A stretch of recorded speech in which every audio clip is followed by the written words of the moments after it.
Hello and welcome into the Knicks-Verse. My name is George, and if this is your first time here, please subscribe and turn on the notification bell so you know when I just suddenly decide to go live instead of doing a recorded post-game recap. This game was too big. This game was too big. There's a lot to talk about here. I don't know if anyone's even out there, but I hope everyone will start joining as we move along. Knicks lost a tight one, man. 119 to 115, but the Knicks were down at one point 21 points at the and I knew at some point they were going to make a run. They made such a tremendous run that they ended up taking control of this game. They ended up taking control. They ended up taking the lead on this game, but then they ran out of gas. And it was tough. I'm going to tell you, I'm not going to sugarcoat it for you guys. It was tough. Let me show you. Let me share some highlights here for you guys. If I can pull this up while I'm talking, it's going to be a little bit, janky, but just bear with me here. It's my first time just jumping on live. Here we go. The Knicks got off to a terrible start in the beginning of this game. They were down already. They were down. The first quarter, it was 37-19. So right there, they were down 18 points in the first quarter. We proceeded to outscore. Are you guys ready for this number? 96 to 82 for the rest of the game. And yet we still lost this game. And you know why we lost this game? There's only one reason why we lost this game. Turnovers. Even though we only had 3 more turnovers than the opposition, than the Bulls, those turnovers at the end of the game were devastating. Here's the thing. There's a big difference. Yes, turnovers are always bad, but they're going to happen. They're going to happen. You just have to limit them. You want to keep them like around, preferably 12 or less. So it's only 6 per half. But in the fourth quarter in crunch time, you don't want to have any turnovers. And after the Knicks took the lead, we got the lead. I think we had a lead by I think we had a 1-point lead or even a 2-point lead. And we weren't able to hold on to it. It was truly devastating. Sorry, let me put on the welcome, everybody. Welcome, Geraldine, Big Task, D Nice. Thank you guys for joining. I just decided to jump on because this game was just too big. Look at the score. Look at it. But at the beginning of the second half, we're down already 16 points.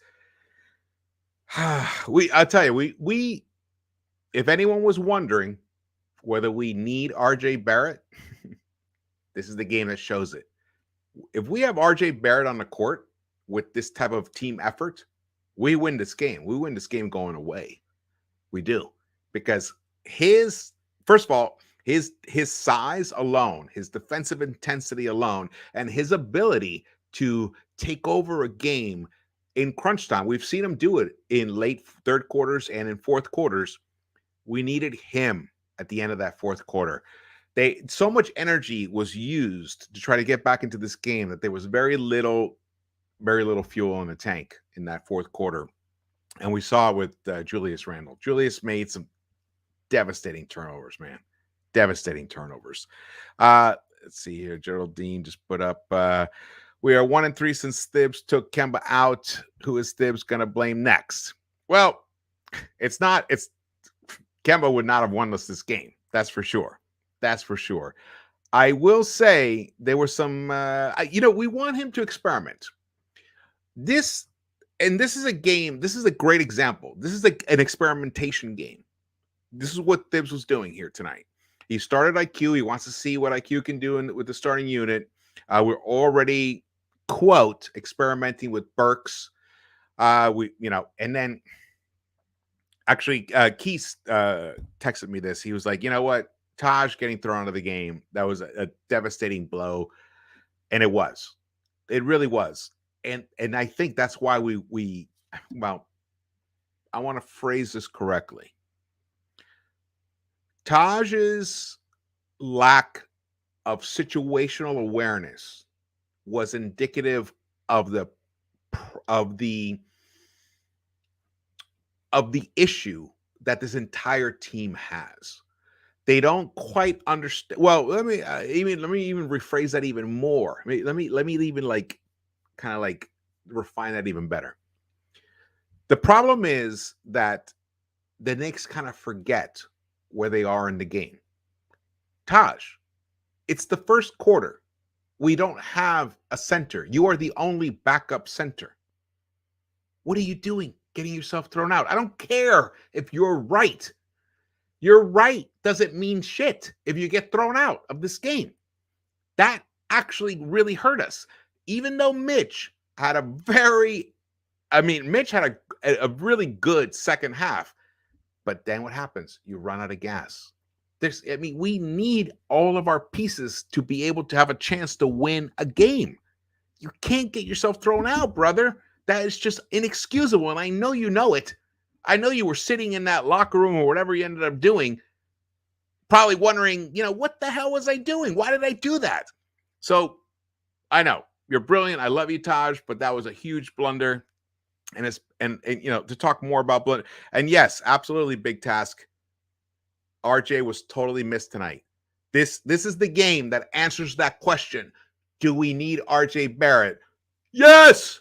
Yes, we do. Absolutely. 100%. Of course. RJ is our second best player. Don't even get confused about that. Okay, maybe. All right. I'm going to throw some love to Rose.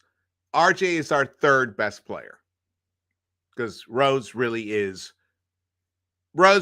our, like, I think Rose and Randall right now are our 1A and B best players. But below that, it's RJ. What RJ provides to the context, to the complexity of the game, it's almost hard to put it into words. He knows where to be at certain times, even when he screws up. It's still something that it's better than someone else's screw up. If you know what I mean. I'm trying to get, my point is that guy, his ability to take over a game for like 3 or 4 possessions in a row in crunch time, and we've seen him doing it. We've seen him do it many times over and over again. And that's what we needed tonight in the fourth quarter. We didn't have that. And Burks, he gave us a rough game. It was a rough game for Burks, but he did provide some big clutch buckets at a certain point. Burks, let's see, what did Burks end up doing? Burks ended up giving us 16 points, but only on 3 of 10 shooting. Only 1 of 5 from behind the arc, 7 rebounds. That was a rough one. I have stats. I have all the stats and everything. I apologize. I'm doing this live. This is like on the fly. So if, the highlights are a little staggered or whatever, that's, I apologize for that. What did Foxy say, D-Nice? I missed it all. I'm just so locked into this thing. All right, guys, look. Now I'm going to give you guys some good news here. And this big task. Thank you so much for putting this in here. Discipline is a good word. The other half of discipline, or let's say the other side of discipline, is understanding situational awareness. I'm sure most of you guys are probably athletes or have been athletes or have played competitive sports in the past or competitive games as well. I used to play a lot of competitive tennis, along with basketball and poker. Poker actually is a great example for this. Not every play or every moment is the same. It depends on the situation. Having situational awareness, that is the key to winning a game. The best player that I ever saw in my lifetime was Magic Johnson. Magic Johnson understood the situation better than any player I've ever seen. Michael, of course, was probably almost just as good, but he just had his physical attributes were just so much far superior to Magic's. And of course Larry Bird, all the greats understand that. And just so you understand, I'm thinking of that turnover that Julius made in that fourth quarter late.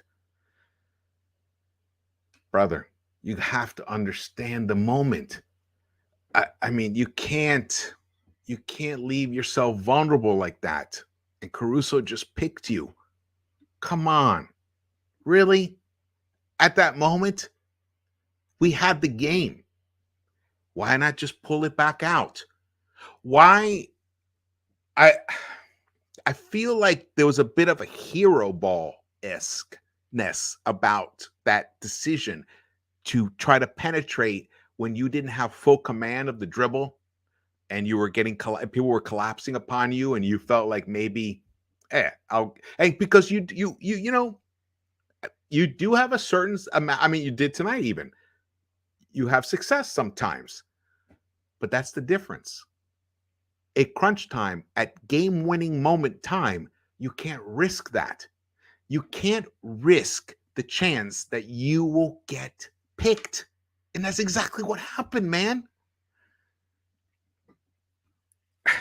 I just don't, it's just hard to, this is a really tough loss. But it was a great comeback. I saw it. I saw it coming from a mile away. I was like, we are going to come back into this game. In fact, so much so, I was on a halftime call actually with Macri and the whole group there. And people were saying, George, I want whatever you're taking. If you believe we're going to come back in this game. I was like, we're going to do it. And we did it. Not only did we come back, we took the lead. We just couldn't hold on to it. Salute to everybody in the chat. Thank you guys for joining me. Stanley, man, what's up, brother? Big task. Thank you so much. Absolutely. They were not disciplined, but it's more situational discipline that they lack. They do have, let's shout out some of the positives, man. This comeback was fantastic. The energy, the flow. Fournier. How many steals did Fournier have? Fournier had 4 steals. Evan Fournier had 4 steals. Awesome. 16 points for Fournier, 16 points for Burks, 15 points for Quickly, 16 points for Rose, 30 points for Julius. But Julius, you were a -2, brother. I'm gonna talk to Julius Randle right now. Okay, just bear with me, guys. I'm gonna talk to Julius Randle right now. Oh, here, let's look at this. Stanley Man Road. Why weren't they going to Rose late in the game? Julius was exhausted and can't over dribble. Yes. Okay. This is a good point. Excellent. The thing is, that's a great question, Stanley. And it kind of connects to what I'm about to say. Julius, your talent is no doubt. You are that all NBA guy that you were last season. You are still that guy. You gave us 30 points tonight, 12 rebounds, 6 assists. Beautiful game. But you also had 7 turnovers. Okay. The 7 turnovers, let's go on the high end. The 7 turnovers turn into 14 points. And that's just 2-pointers. Okay. Most attempts. So let's tack on an additional. So you miss 50%. So that's 7 points. So it rounds out to about 10 points. 10 points. What did we lose by? 4. So your turnovers, now everyone's going to have turnovers, but you can't have 7. If that had just been 3, we would have won this game. You don't have to do it all by yourself, Julius. You have to make decisions faster. You have to set you have this is the mindset that I want you to adopt from this point on. Don't adjust to the defense. Make the defense adjust to you, brother. Set them up. Fool them. Trick them. Pretend you're going to go, to go all the way to the hoop, but then all along have your eyes on the perimeter. Hit those guys. so they can get open looks. You are reactionary instead of actionary. You need to inflict your decision making upon the opponent as opposed to reacting to what the opponent is doing to you. This is the one thing that I disagree with Thibs on its core. He always says we got to adjust to whatever the defense is giving us. I get what you're saying. I totally get it, and you're brilliant. You're much more a brilliant basketball mind than I am. But that's not how you win. You decide what's going to happen. You make the defense commit to something that they don't want to commit to because you're forcing them into a position that they don't want to be in. And you only do that by making the aggressive move, the correct aggressive move. You can't be dribbling around, when they're collapsing upon you, especially have the situational awareness to understand that Caruso is on the court. Lonzo Ball is on the court. These guys love to get their long hands in there, the long arm reaches, and steal the ball. We could have won this game without RJ Barrett, without Taj, without Nerlens, without Sims. We could have won this game, and we almost did. And that is a very big positive. I don't want you guys to be too distressed about this loss. This is not a bad loss in any way. And I feel a little dirty. I feel a little dirty talking about, moral victories and, and good losses and stuff, because I don't like to think that way. But I also can't deny the trends. This team is trending in the right direction. Look at that energy that they had. Look at the way what did I say before? We scored 96 points in the last three quarters. 96 in the last three quarters. There's been several games we didn't even score 96 at all. It was that first quarter that killed us. All right, let me take a moment, take a breather. You guys ask me some questions or whatever. You guys, I want to hear your comments and your feelings about this game. I have some stats and stuff to show you guys. Oh, man, I just need to take a... Thank you guys for joining me. I appreciate it. I really do. Stanley, good point. Bad teams come close and lose down the stretch. Good teams come close games in crunch time. That is true. That is true.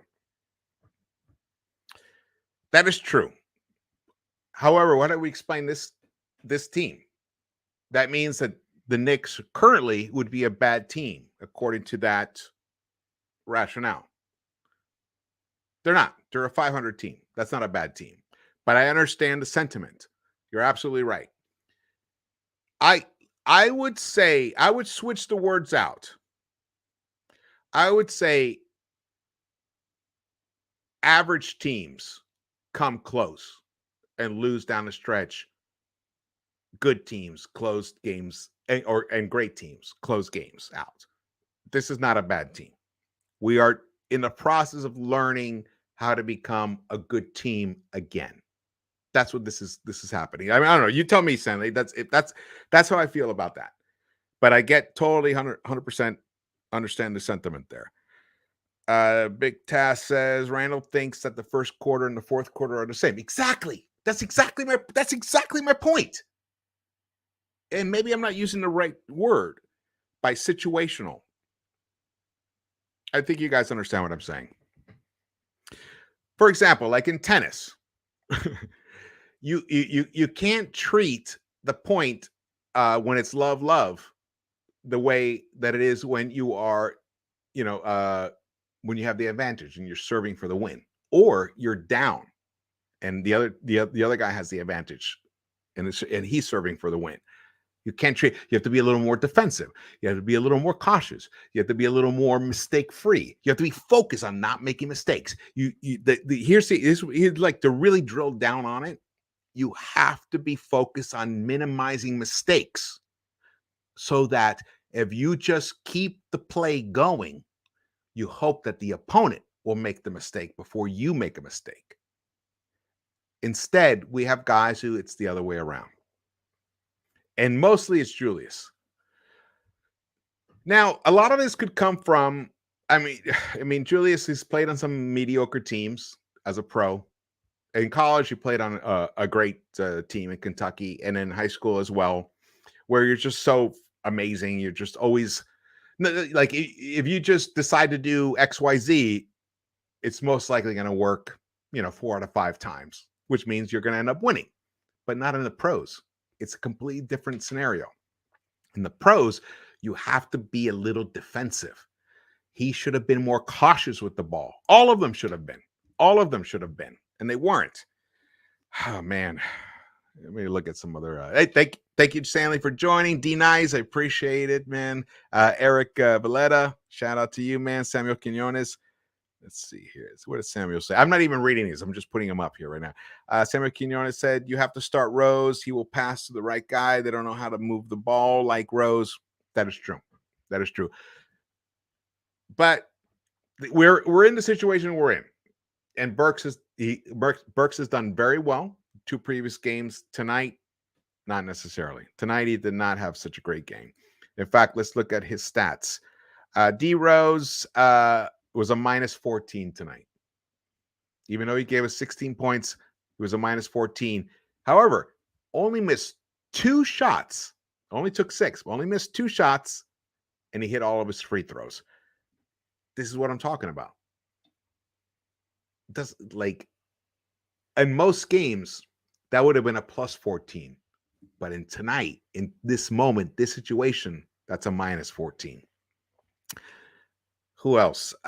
Quickly, minus 2, 15 points, 6 of 17. Quickly took the second most shots tonight. Wow, that I was surprised about. Julius, 14 of 21. Look at that. Look at this. Look at this beautiful stat line that Julius had, except for those 7 turnovers. I'm sure that must drive you nuts too. I mean, I know I could tell the kind of guy that you are.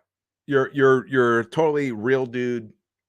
I don't think you deny reality. You are fully aware that those 7 assists are just catastrophic. I know, and I'm not saying people aren't gonna have turnovers. Sorry, turnovers. Everyone's gonna make a turnover. Everyone's gonna do it eventually. You're on the court eventually, but 7, that was brutal. That was brutal. Chris, welcome, brother. The Knicks competed. Tough loss. Turnovers have been killing us all year. Let the guards have the ball. Stop trying to be Iverson. Stop holding the ball. Thanks, George. Go Knicks. Thank you, Chris. Yes, absolutely. That's exactly right, man. Exactly right. So the Knicks shot 51.2% from the field and lost the game. We only took 26 3-pointers. This game is a textbook example of why we have to keep shooting the 3. This team, as constructed, cannot win consistently without shooting, what did Rose say, 37 to 40 3-pointers per game? He's absolutely right. Absolutely right. If those 2-pointers that were attempted, let's say we shave off, let's say 10. Let's say 10 of those 2-pointers were 3-pointers, and they connected at 35% rate. Let's get greedy. Let's say they hit 4 of those 10. That's an additional 4 points, and that's a tie game. It's just math, man. It's just math. And by math, I'm talking about also the probability of hitting the shot. We are a good 3-point shooting team. Now, the Bulls were trying not to let us shoot 3s. So that was also a key factor. But still, you got to work harder. We got to work harder to get those shots off. I wish we had taken more 3s, man. We really didn't. I mean, a Quick took 9 3s. Look at Fournier, 4 of 10. Fantastic. Fantastic. That's what we wanted. If Quick had taken one more 3, he could have been 4 of 10. Burks tonight, even though he was a +3, he wasn't quite his regular self. I was looking forward to a big 4th quarter from him, and maybe he ran out of gas. He played 43 minutes. He played the most on the entire team. Look at him. He went from a second unit guy to the starting point guard of the New York Knicks, and now he's playing 43 minutes per game. Not per game, but tonight he played 43 minutes. How quickly things change, right? We missed RJ tonight. We missed RJ. Sorry, I'm talking. I'm gonna check the. Here we go. George. Okay, Stanley says, George, I don't agree. The Knicks can't give up 119 points to the Bulls. They scored enough points if they don't turn the ball over and play organized. Yeah, absolutely. I'm not sure exactly what point you were disagreeing, but yes, I totally agree with what you're saying. You can't give up 119 points. That was crazy. That was crazy. But we had only one guy over 6'10", and that was Mitch, because Taj got himself thrown out of the game in the first quarter. But Bulls went small too. But they're used to playing small. They play small a lot more, and that's one thing I want to see the Knicks do: play a lot more small ball. Foxy, if you want to join, Foxy, I'll send you the link. You can join with me if you want. If we hear that players held a private meeting, it's Minnesota and Chicago all over again for Tibbs. I don't think we're there. I don't. Why? Do you think that first quarter was on Thibs? No. That first quarter was on the players, man. That was on the players. And that's where we lost. We got outscored 37-19 in that first quarter. We outscored the rest of them 96-82. So we for 3 quarters, they were a plus 14. But the first quarter, they were a minus 18. The game was lost in the first quarter. But even still, that fourth quarter, just not having the awareness of where you are. I just don't understand how you make that turnovers. It's really distressing. But we can't lose sight of the fact that this could have been a blowout. The Knicks could have come out in the third quarter. Remember, the third quarter of doom wasn't that way tonight. The Knicks outscored the Bulls by 12 points, 32-20 in that third quarter. So historically, the Knicks have been disastrous in the third quarter, and it didn't happen tonight. And then even in the fourth quarter, we outscored them 32-30, but we allowed 30 points in that fourth quarter. That was crippling. Here are the Bulls. DeRozan, 34 points, 12 of 19, but he was a -3. Vooch hurt us. His length, his size, he hurt us hitting those threes. He had 5 of 9 from the three-point line. That was brutal. He actually, you know what? We can just stop talking about the game right here. 5 of 9 for the center of the Bulls. That was the difference in this game. Wow. I didn't realize it was that efficient.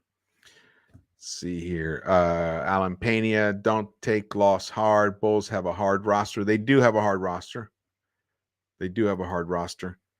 I'm going to send this to Foxy here. I don't know if he's up and available to join us. He could just be chilling, but if he's not, it'd be awesome to have him on. 6 Trey. Nick. Okay, Stanley says Knicks lacked an identity, revert to bad defense, and turnovers reflect bad coaching, lack of leadership. I think it's a mix of things. I don't know, Stanley. When Randall is dribbling into traffic unnecessarily, is that Thibs? No, that's Randall. Don't give a pass to the players, bro. Don't give a pass to them. The players lost this game tonight.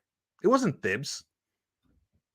The players lost this game. In fact, if anything, it was Thibs' ability to adapt to what was happening that this team was able to claw back into it. But at the end of the day, the coach always has to bear the responsibility for the loss ultimately. So absolutely. But in terms of the actual execution of it, I mean, what are you going to do? What are you going to do when your engine is letting yourself get picked from behind like 3 or 4 times? I mean, how much talking can you do to him?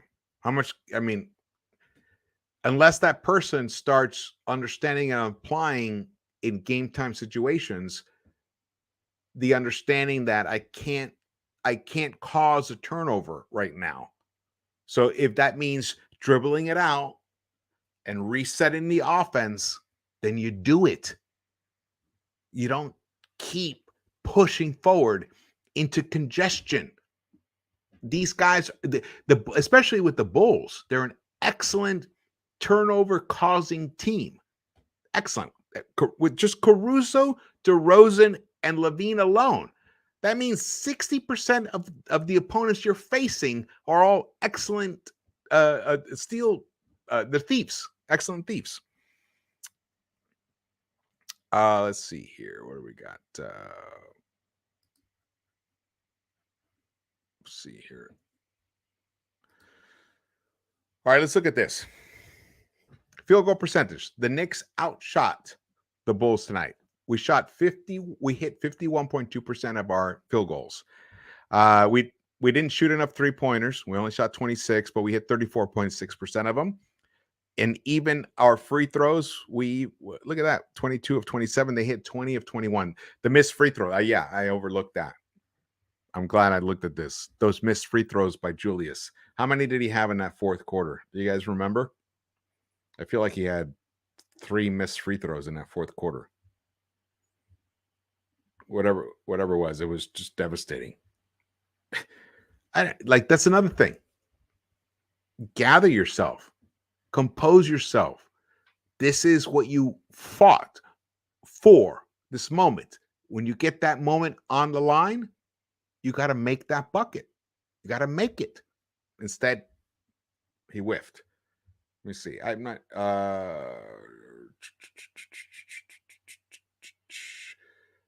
Yeah, he missed a free throw with 125 left.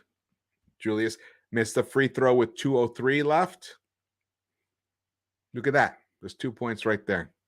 Wow, how different this game would have been.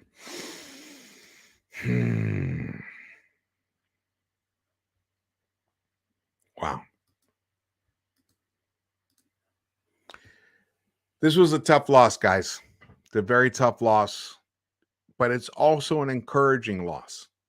It is. The Bulls they're a solid team. They're not a great team. I don't even think the Bulls may not even get out of the second round in the playoffs. Just being frank, what I saw. I mean, they got a huge lead. They built a huge lead against these depleted Knicks who had their backup center thrown out of the game. Their arguably second or third best player couldn't even play. They didn't have their actual backup center in the game available at all. And you guys gave up a huge 21-point lead and you let them take the lead.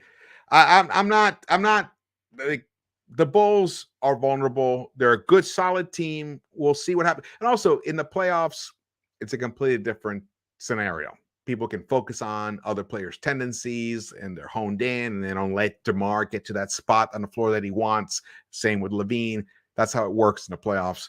So we lost a tight game, but and the Bulls are a good team. They are a very good team. In fact, right now, I believe they are second. Yes, they're second in the Eastern Conference. They're with a 15-8 record, 65.2% winning percentage. Yeah, that's excellent. That's excellent. But, they also almost lost a game that they had a 20-something point lead in the first half to a depleted Knicks team. So it's nothing to freak out about. Hey, what we got? Wait, I see Keith showed up. What did Keith write? Keith just texted. He wrote 2 in here. Every South Bronx wrote every free throw miss means 50 practice shots right after the game. It should absolutely.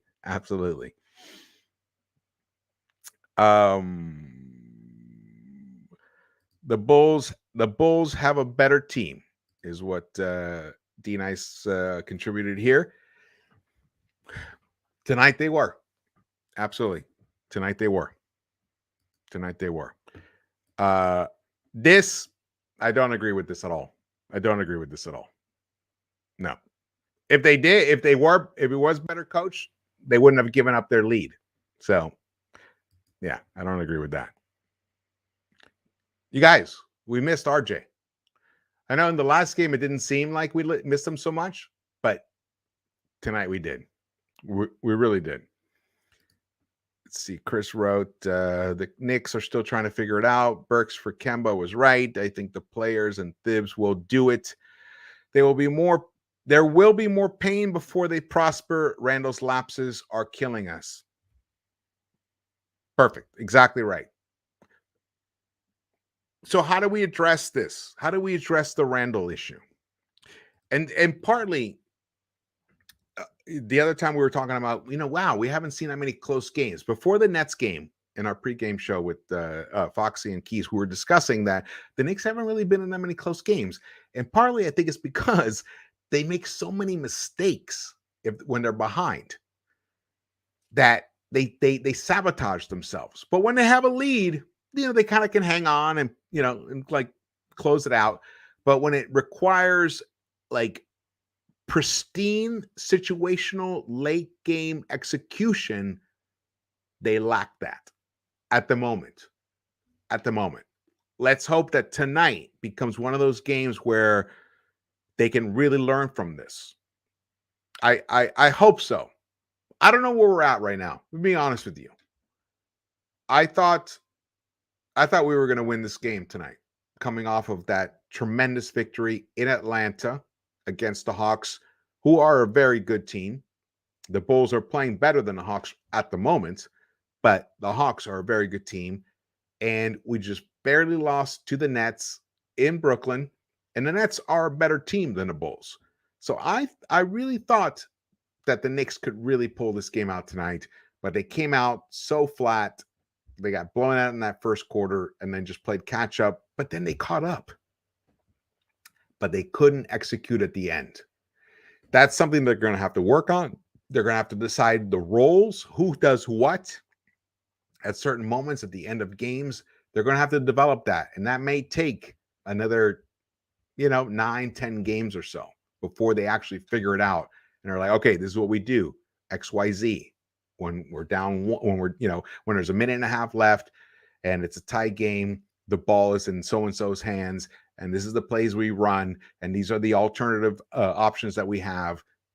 They'll figure it out. Thibs is obsessed with winning. Same with Julius. He hates to lose. Same with RJ. Same with any player. Any player hates to lose, but their commitment to winning is there. They just have to execute on the floor at the right time. We didn't see it tonight, and that's why the Knicks lost this game. And it hurts. It pains me. The Knicks are now 11-11. We are in 10th place in the Eastern Conference, 4.5 games back, but we're still 500. And I think I'm seeing a lot of positives. Unfortunately, there are still a lot of negatives that are keeping this team down, which is why we didn't win tonight, honestly. Let's see. Peter Bones, Knicks don't have enough half-court plays. It does seem like that. Yeah, that's a really good point. It does seem like that. Oh, we got Foxy. Yeah, I thought I was back there. Hey, you talk. I'm going to put my headphones on. You talk. Okay. Welcome, Foxy. Hey, folks, how are you? Hey, God, I'm surprised I have a voice. I'm a little lit, man. I was doing my lemonade, my spiked lemonade, which is lemonade with shots of whiskey and vodka. So we're going to have a good talk tonight. Yo, was I the only one screaming at the top of my lungs at Randall? Give the ball up to Burks. Give the ball up to Burks, man. You could see that turnover coming a mile away, man. I was screaming. My wife's like, what's going on? I'm like, oh my God, this is aggravating the hell out of me. And the 7 turnovers, and Tibbs is always talking about it's a 48-minute game, and he's wonderful for 45 minutes as a strong game, and he kills us with turnovers and missed foul shots. And oh man, it was aggravating. And George and I were talking during the game, like, yeah, we were saying this is a win we could win. We came back and everything, but wow. And our family and D Nice had a fantastic point about nobody was taking away DeRozan's spot. He was going to that same spot.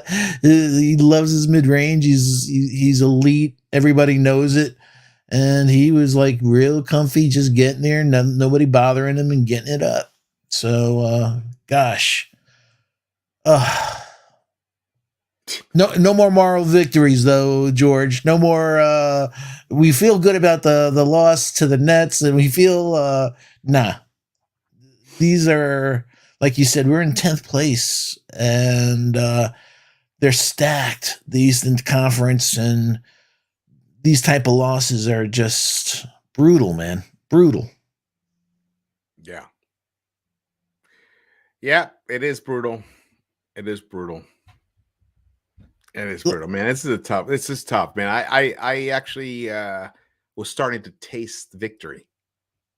I don't know about you guys, but I was starting to taste it. I was It like, was you know there. what? Yeah, I agree with you. But it was like in the pity, as terrible as it sounds, I'm saying to myself, I hope Randall doesn't go to the foul line. He gets this scared look in his eyes. I saw it in Atlanta in the playoffs last season. Not everyone, folks, is made out to be a number one option, and not everyone is a killer closer. He's a very good player, like George was saying, all second team, all NBA. But Jesus, man, give the ball up to Burks. He's a killer. He's our closer. Let him do what he's good, or do something. But and Mitch, had the blocks and everything. But if he can't, we're 22 games in, George. We're 11-11. 11-11. 22 games in, and he's exhausted to play. So he gave us a nice second half, though. But if you can't give us the last 3 minutes of the game, he was a big reason we were able to get enough stops during that run. So we can't ignore. Here's the thing: we can't. We're all pissed. We're all upset. We want our team to win, but we can't. Like, what is that term? Throw out the baby with the bathwater. Like, we have to acknowledge the good things that got us to the place where we actually almost won the game. But at the end of the day, we also can't ignore the fact that we lost the game. So I just want us to be fair and objective, and just take into account that the other team is good. Like they're not there. They're not there. They're not the what's the opponent of the Harlem Globetrotters? The Generals. Yeah, they're not the Generals. Yeah. They're not there to make the Knicks look good. They're there to beat the shit out of the Knicks. Yes. Yeah, but the good news is he had 5 block shots. The bad news is Vucevic had 27 points because nobody could get out to the perimeter. Yeah. Over and over and over again. And so then, to track that back further, what the fuck was Taj thinking? I'm with you, man. That's why I'm saying, but also I said this in the chat that for a vet, everybody, an esteemed vet, every freaking game, at least 2 moving screen violations, fouls. Every game. It's crazy. And you want to scream, and after we just endured what we did with Randall, come on, man. And we're hurting at that spot. That's just inexcusable, man. Inexcusable. Yeah, I 100% agree. 100% agree. Now, we had an off night offensively from Burks. And I think, in reality, that's ultimately is why we lost the game. Our starting point guard only hit 3 of 10, 1 of 5 from the 3-point line. Now, defensively, he always gives you that effort, which is fabulous. But we need those buckets. We need those buckets from Burks. We can't win without him. I don't, I think that, I don't know if, what's he, 31 now? Burks was our 3rd leading rebounder in the game. Yeah. I said earlier, I sent out a tweet early that his legs look tired. So I don't know these increased minutes and stuff that he was ready for that. 3 minutes tonight. Yeah, but the other night, meaning taking on this whole new role, right? It may be like RJ playing defense and wearing him down. All this, he looked worn down tonight. Yeah, his shot, you just didn't have the lift on his shot. Yeah. All right, guys. Let me look over here. Look at the chat. Anyone you want to shout out in the chat, Foxy? Thanks you for joining me, brother. Oh, Appreciate it. no problem. But I got a buzz going, so forgive me. Yeah, me too.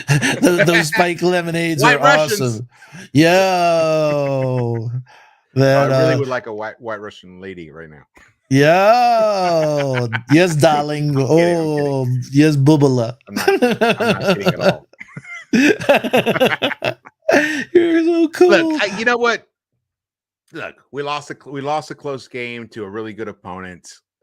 This is nothing like when we lost to the Magic or I know the Hornets are a good team, but even still, that loss bothered me. The Cavs loss bothered me. This is totally different than that.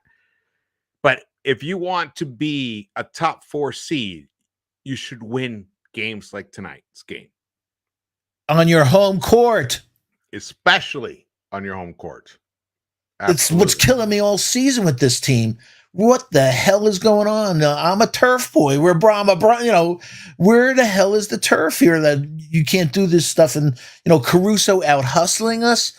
Jesus, man. And that one possession in that fourth quarter late with under a minute and a half or so to go, whatever it was, and the ball bounced, and Caruso just shot in there and took it from Mitch, I thought. But it wasn't just Mitch. No, Mitch. I don't think Mitch was even on the floor. I know the possession you're talking about. Yeah, he had he couldn't get off. Oh, that was Knox, who was on it. But it was like it was in the no man's land. It was a 50-50 ball. Actually, it was Obi, Knox, and I don't remember the third Nick. Burks. Harpo. Yeah, Burks. Obi Knox Harpo. And then Caruso comes in and gets it. And that was at the end of that was the end of the first half when we were trying to close it out, where we could have gotten that ball, and instead of it being we were down by 19, we could have been down by 14 actually, but we did not have late quarter execution, and that cost us then. And then it happened again in the fourth quarter. But in the fourth quarter again, what was that play? Let me pull that up, man. That was a brutal one. If you guys remember, just let me know. Look at the chat here. Again, thank you guys for joining us. Christian Mendez, welcome, brother. Guard has to stay with Vucevic when they get beat. Let Mitch contest the guard at the rim. Absolutely. Let's see. Barry Grateful, great name. For all the legit good Caruso play, the refs disrupted the game. Absolutely, from the beginning. Absolutely, man. Yeah, brutal. And it threw the Knicks, our players, off, especially when Taj got tossed. I don't think they really knew how to respond. They didn't understand what was permissible, what type of play, what type of defensive intensity was permissible, what wasn't. They felt lost, and that impacted us. It took almost a quarter for them to adjust to it. Then they finally did, towards late in the second quarter, but by then we were already trying to play catch up. Keith got it right. Poor rebounding effort to end the second. Man, did that hurt. That hurt big time. Yeah. But it's aggravating because also, you feel about the front office. You look at Chicago, what they did in 1 year to reconstruct that roster of adding, DeRozan and Ball and Caruso, Vucevic, to help Levine, and how do we upgrade our talent? Kemba Walker and Fournier. So we have a Bulls troll here, William Mabone. William, you won tonight, brother, but come visit us when we play you again. Come visit us when we play you again, when we're actually when we have our RJ and we have we had one center tonight. So come on, man. Really? I love trolls. Yeah. We missed 5 foul shots though tonight. Is that all we missed? I thought we missed more than that. I think, but we missed 2 at the end. I know, the killer. Those were killer, man. Those were killer. Look, if you score 115 and DeRozan points, didn't miss though. No, of course not. If you score 115 points, you should win a game in the NBA. Absolutely. Not even. It shouldn't even be a question. But then you have to be playing disciplined defense, and wow, I'd never thought I'd see an undisciplined Tibbs team. All right, this is Hey, a great comment right here. Christian Mendez. Thibs should let Rose handle the ball in the clutch. no Need doubt. to get ball out of Randall's hands in clutch unless he's in the post. Abso-fucking-lutely. 100% Double agree thumbs with up. this. This is what I'm talking about, understanding the situation of the moment. But I'm going to go to another level with this because Thibs isn't out on, he's not out on the court. Randall's out on the court. This should be Randall should discover this on his own. He's like, you know what? Why don't I get the ball to the MVP, to the guy with a tremendous handle, and let him try to Who's a great create foul play shooter. for all, who's a great foul shooter. Yeah. Get the ball in his hands. Why do I need to be the hero? You know, and he missed 4 bunnies tonight, man. It was only a 4-point difference. Oh, so meaning those were all in the first half. Those bunnies. I know, but you can't miss 4 freaking bunnies in this league, man. He took over RJ's role tonight. Yeah, missing bunnies patent. Randall wants to win. Yeah, Randall wants to win Q, which in other words, Randall wants to be the hero. Yeah, you nailed it, man. That cost us the game tonight, Julius. And you played a very good game, except for the 7 turnovers. Yeah. Look, yo, I got to ask you something. 4 turnovers is a lot. 4 is a lot. But you went for 7. If you just had like 3 turnovers, we would have won this game. Exactly. You need to reflect upon this, Julius. You need to really look deeply within yourself and understand the moment. Look at the clock. Look at the clock. Look at the score. Look at your teammates on the court. Look at the opponents. Don't get so myopic. He gets his tunnel vision.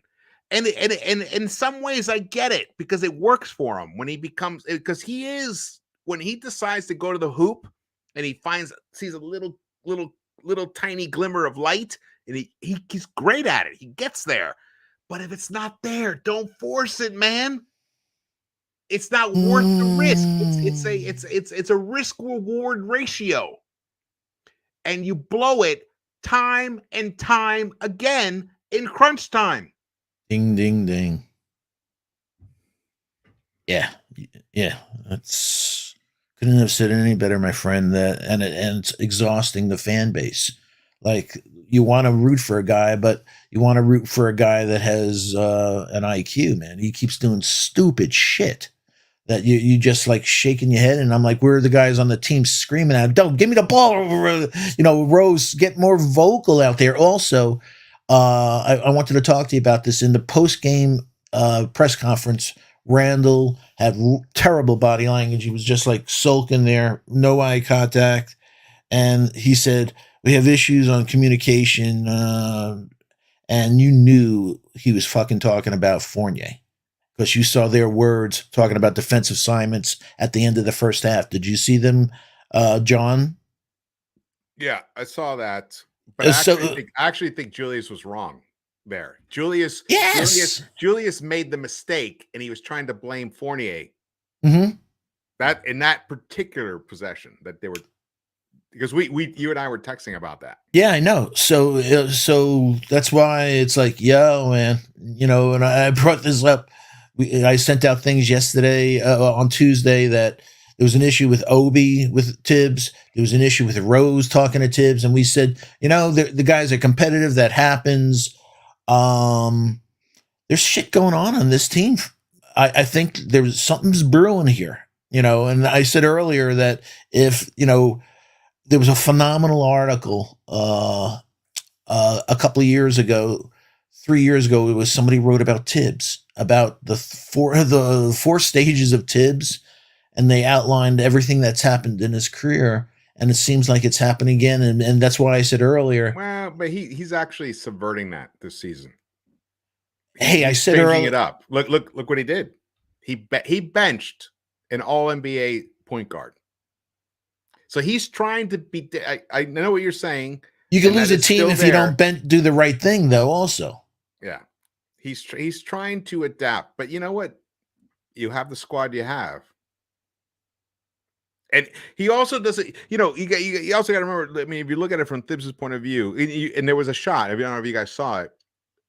It was in the fourth quarter, like mid fourth quarter, when the Knicks were back, like they kind of they had clawed back in the game. I can't remember if we were like down 2 or 3 points or whatever, but there was a moment where Julius and Thibs were talking on the sideline. Do you see that?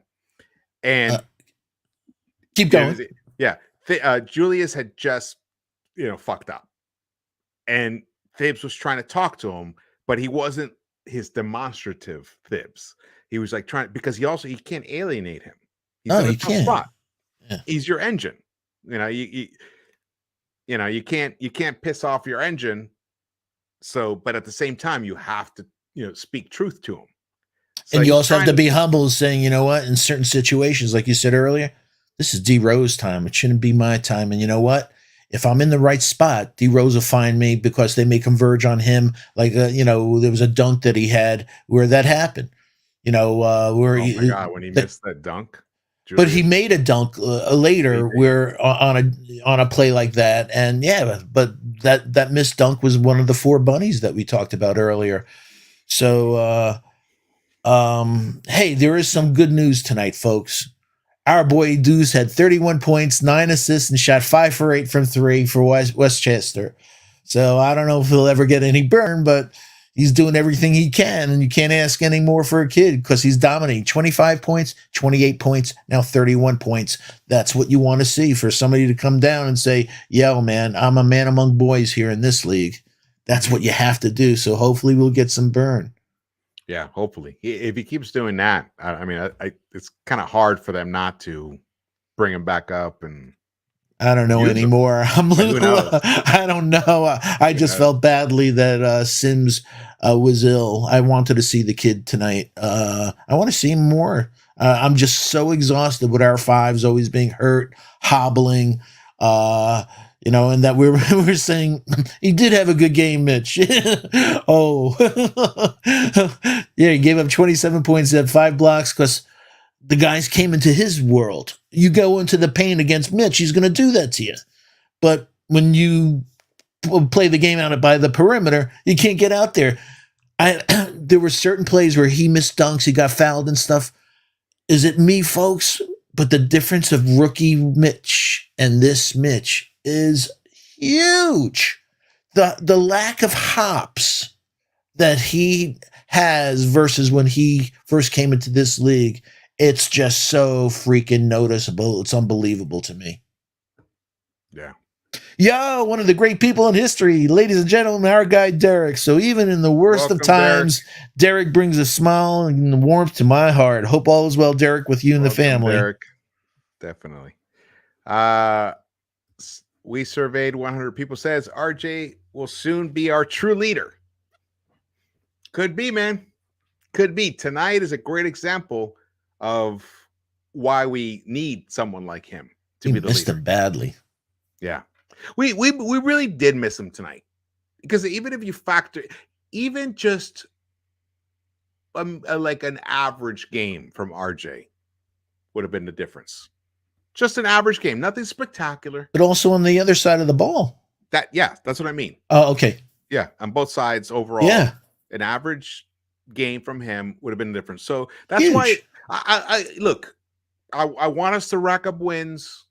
We have a devastating West Coast trip later on in the season, and this is the time where we need to rack up wins. And also the Bulls, we've played them. I mean, it's been 3 really awesome games versus this team. We beat them once in their home court, which they love to somehow forget about. And so they won tonight at our court, and they're up 2-1 in the series. Kudos to them, but they were tight. And Bulls are one of the we're the 3 or 4 best teams in the East right now. So the fact that the Knicks are in 10th place in the East, and they could battle the Bulls at that level, shorthanded as they were, and had their backup center tossed in the first quarter. Those are positives. Those are positives. So, I mean, seriously. I mean, you know what I mean? Like, how many white Russians you have? I mean, I'm just saying, like, it's not like, you know, the sky's not falling. You know, like this guy, if the Knicks never made the run and took the lead and made it close and they got beat by 19 points, think about how different this game would be. I agree. That's what I'm saying. We can't ignore. Yeah, but you know what? Sometimes I'd rather that, because your feelings keep getting teased. Oh, we're making this comeback. We're coming out. Damn it, we lost. You know, I thought we were going to win we had a chance to win the net game. Damn, we lost. Absolutely. From a fan's point of view, that is absolutely 100%. It's frustrating. It is a tease. We want to pull away with the win no matter what. But what happens on the court does matter. And at the end of the day, the Knicks won 3 out of the 4 quarters of this game. That's just a fact. I mean, we can be pissed all we want about this loss, but we won 3 out of the 4 quarters of this game. And we scored 32 points in each of those 3 quarters that we won against a very good team. So, you know, are we a work in progress right now? We are. Should we be? No, we should not be a work in progress right now. We shouldn't. And I'm going to go back to things that we were talking about earlier in the pregame. I think Leon Rose did a disservice to Tom Thibodeau and the rest of the team by bringing in Kemba and making him the starting point guard of this team. Absolutely. I think that was a monumental mistake. It impacted the energy. Yeah. And then you're like, well, what was the strategy all along? We talked about this in depth. What was your strategy for who was going to be the starting point guard of this team? At the, once the free agency season opened up, and then, it ended up closing up, and then Kemba just became available, and then we got him. It almost felt like an afterthought. Or maybe it wasn't.Maybe you knew that was going to happen. But either way, you still made that decision to go with Kemba Walker. Hobbled Kemba Walker, teeny tiny hobbled Kemba Walker as your starting point guard for the New York Knicks after the season that we came off of. I mean, what's Thibs going to do? Right. So right now, it's on the coach's shoulders to try and figure it out. But the coach can only work with the tools that is put in the box for him. Yeah. The legendary Ron Cleveland who's had the term front office malpractice. And I love that term. Yeah.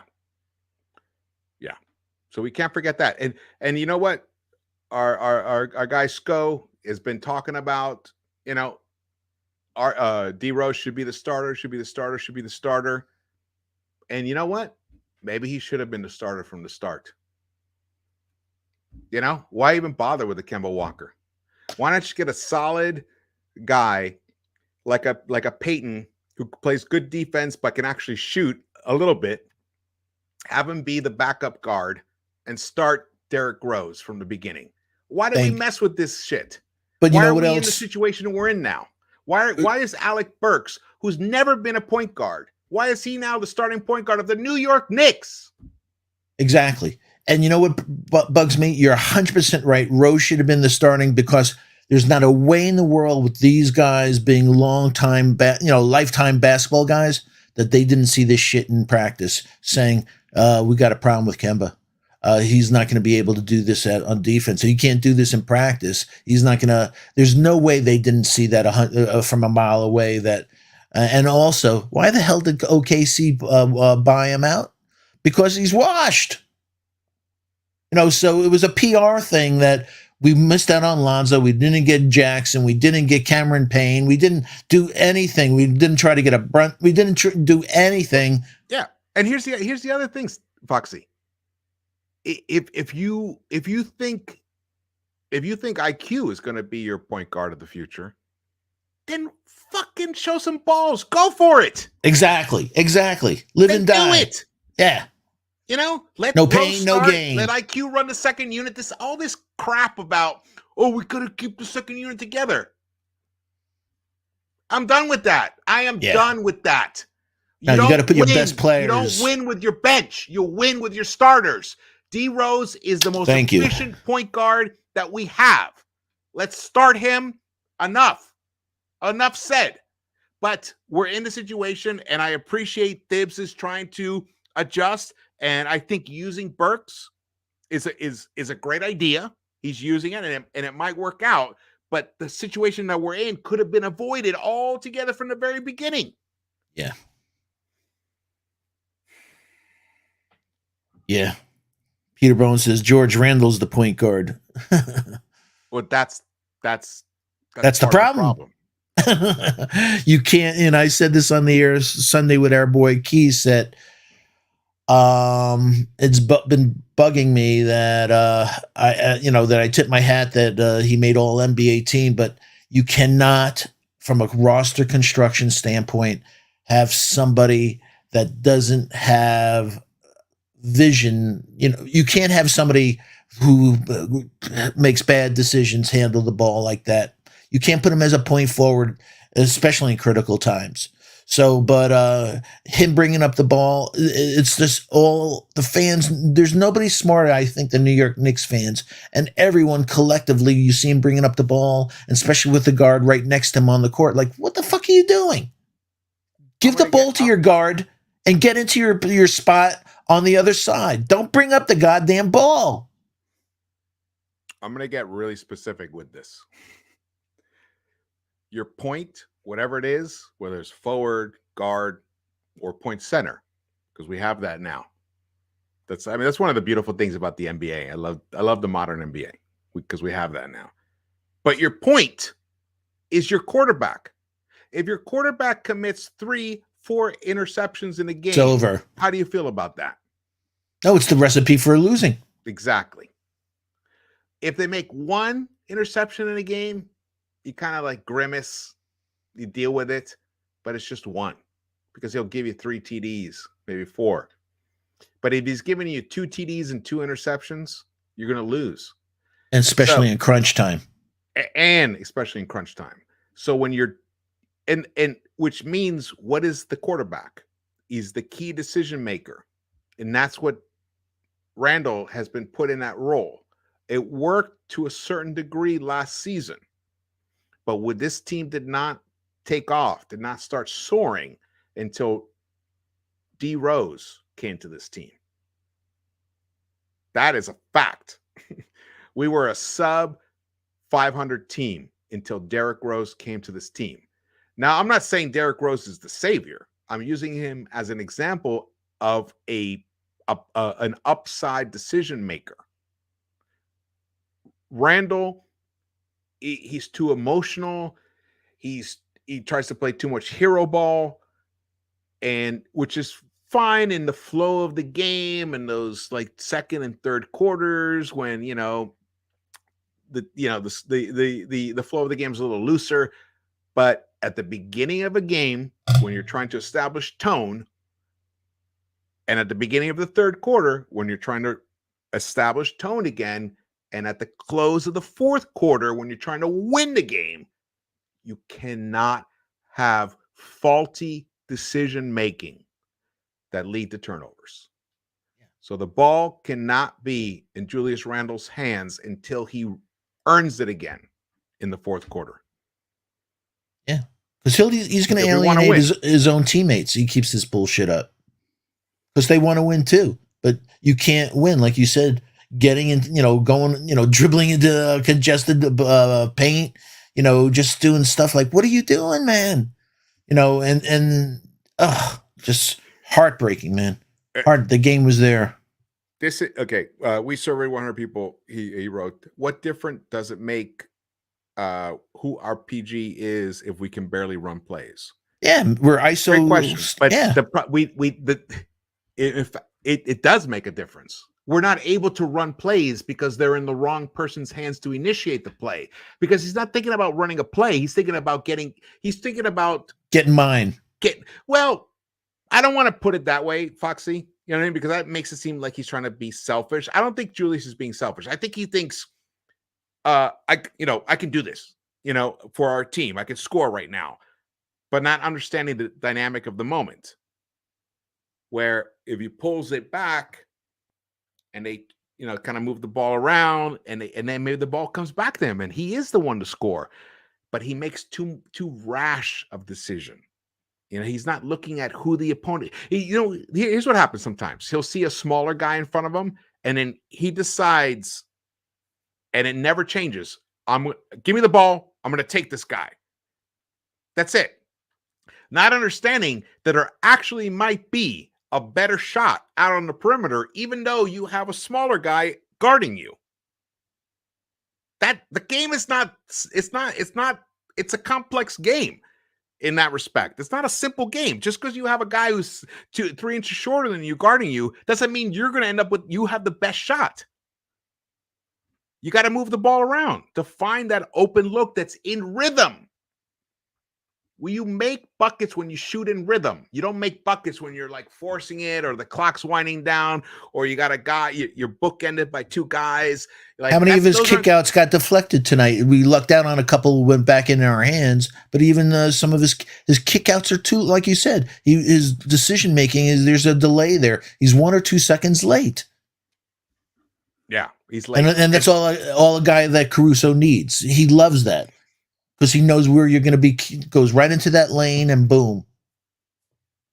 Yeah. Chris says the players defer to Randall. He's demanding the rock. The guard should distribute and dribble, not Julius. Yes, especially, not at all times.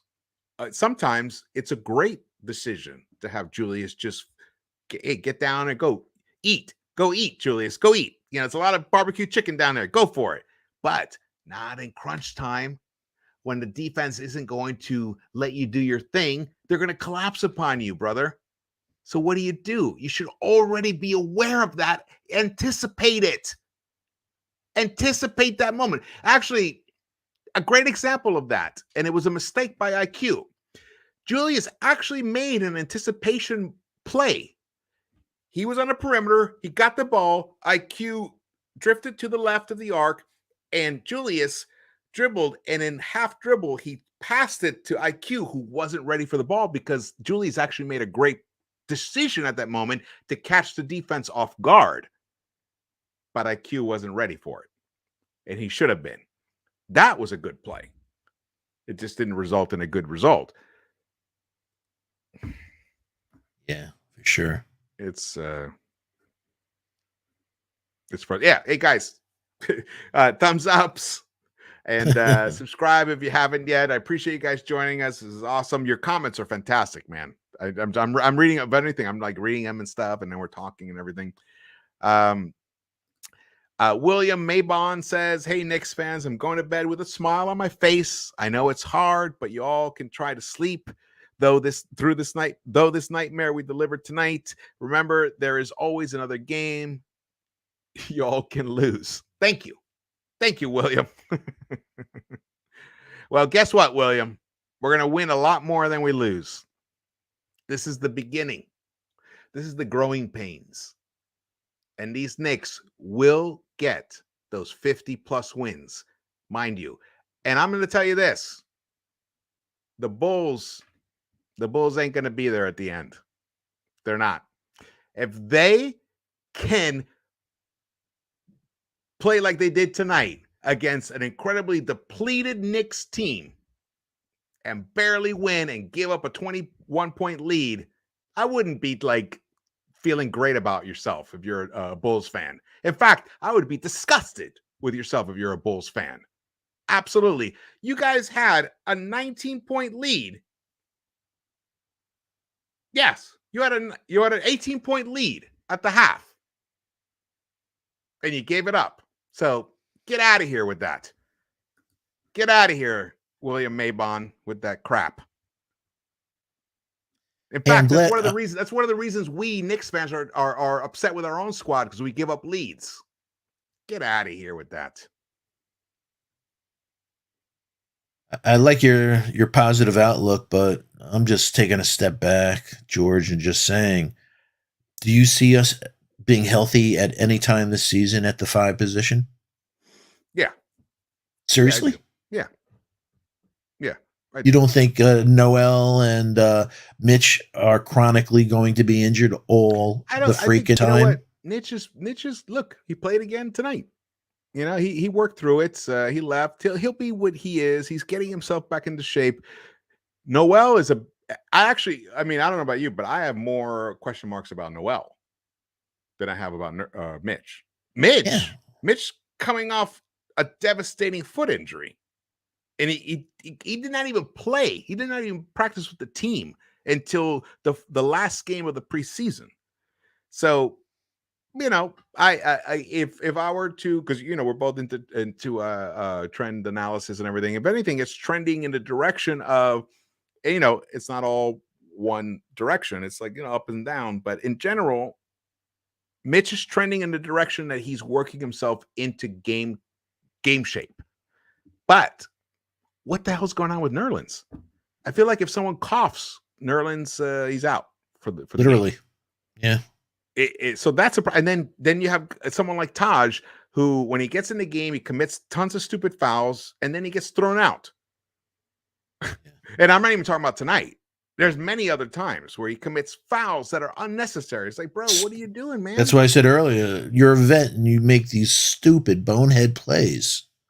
But guess what? We had Bullock last year to we do have that. we have Jericho Sims. Yeah, there was a question from Peter Bones. Where was Sims? He was not feeling well, I believe. Yeah, he was sick. Yeah, he was sick. Non-COVID illness. Yeah. Yeah, we could have sure used the man, but I hope there's we can get healthy somehow, some way that way at the 5. That's one thing I feel like probably in some way we're going to address this either through a trade or converting Sims's two-way contract into a full contract.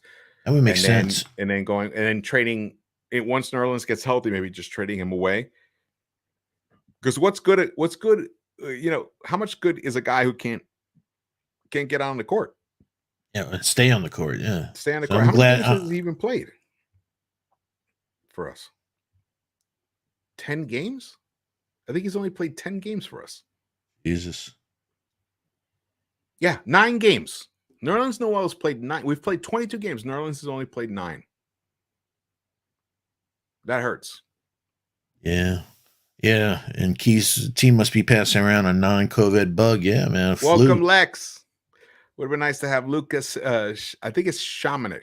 Shamanik. Yeah. Shamanik. With an H, even though there's no H. Yeah. Shamanik. Yeah. I like that guy's game.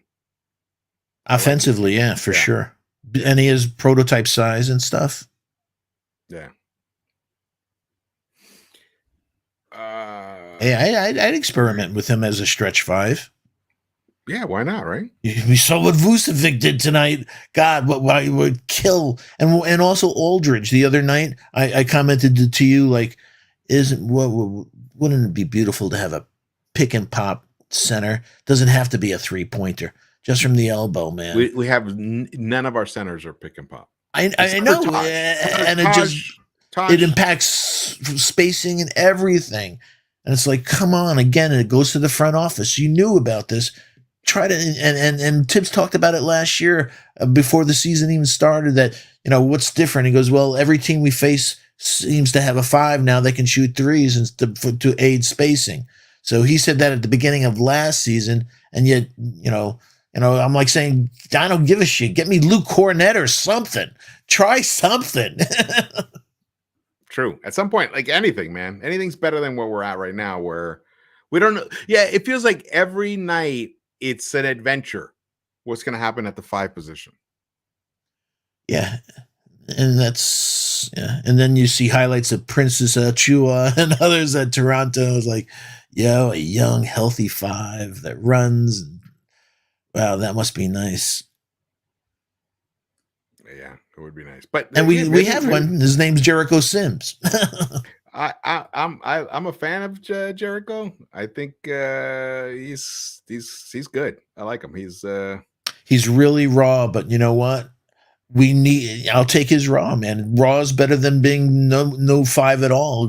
Guys hobbling, and we talked about this. Mitch is good, but by the end of the quarter, the end of a fourth quarter, he just has nothing in the tank. And yeah, he had 8 months off and he's getting into shape, but that's not going to help us if we don't make the playoffs. Right. Every game is critical. But the games are real. Yeah. We're playing right now. So we can only be so sensitive to that. Yeah. Yeah. And like you said, we're in 10th. And who's behind us? Some serious teams. Yeah, who's behind us? Behind us 76ers, I believe. Let's see here. Yep, the Sixers, Toronto, Indiana. Yeah. So, but I'm not so much concerned with behind us. It's like I'm just concerned with the team playing their game. Man, it was there tonight, guys. And it was there the other night with the Nets. Yeah, this one hurts much more than the Nets loss. Because the Nets are, they have two incredible players. I mean, they have two Hall of Fame players, all-time greats. Yeah. And actually, the team actually played solid D on Durant in those closing minutes. He just made crazy tough buckets. Hey, if that happens, what can you do? You just tip your cap and you're like, hey, well done, brother. We'll play you next time. But tonight was a different story. Tonight we had the game. Tonight we made mistakes. Tonight we coughed up the ball when we shouldn't have. We made fouls that we shouldn't have made. That's bad late game execution. We did not protect our home court. Yeah. Derek is totally right. Welcome, Derek. Thank you for joining us, brother. Standings are not important right now. Everyone is on top of each other. That is absolutely true. It's just we're just clustered together right now. But with every 10 games that we move forward, the standings start becoming more and more important. So now this was the 22nd game. We play an early game on Saturday against the Nuggets, even though they're depleted. But that doesn't mean they're going to roll over for us. So we have to win that game. Saturday's game is now a must win. Yeah. Watch this kid Bones Highland, folks. He may light us up on Saturday. The kid can shoot. He can shoot. Yeah.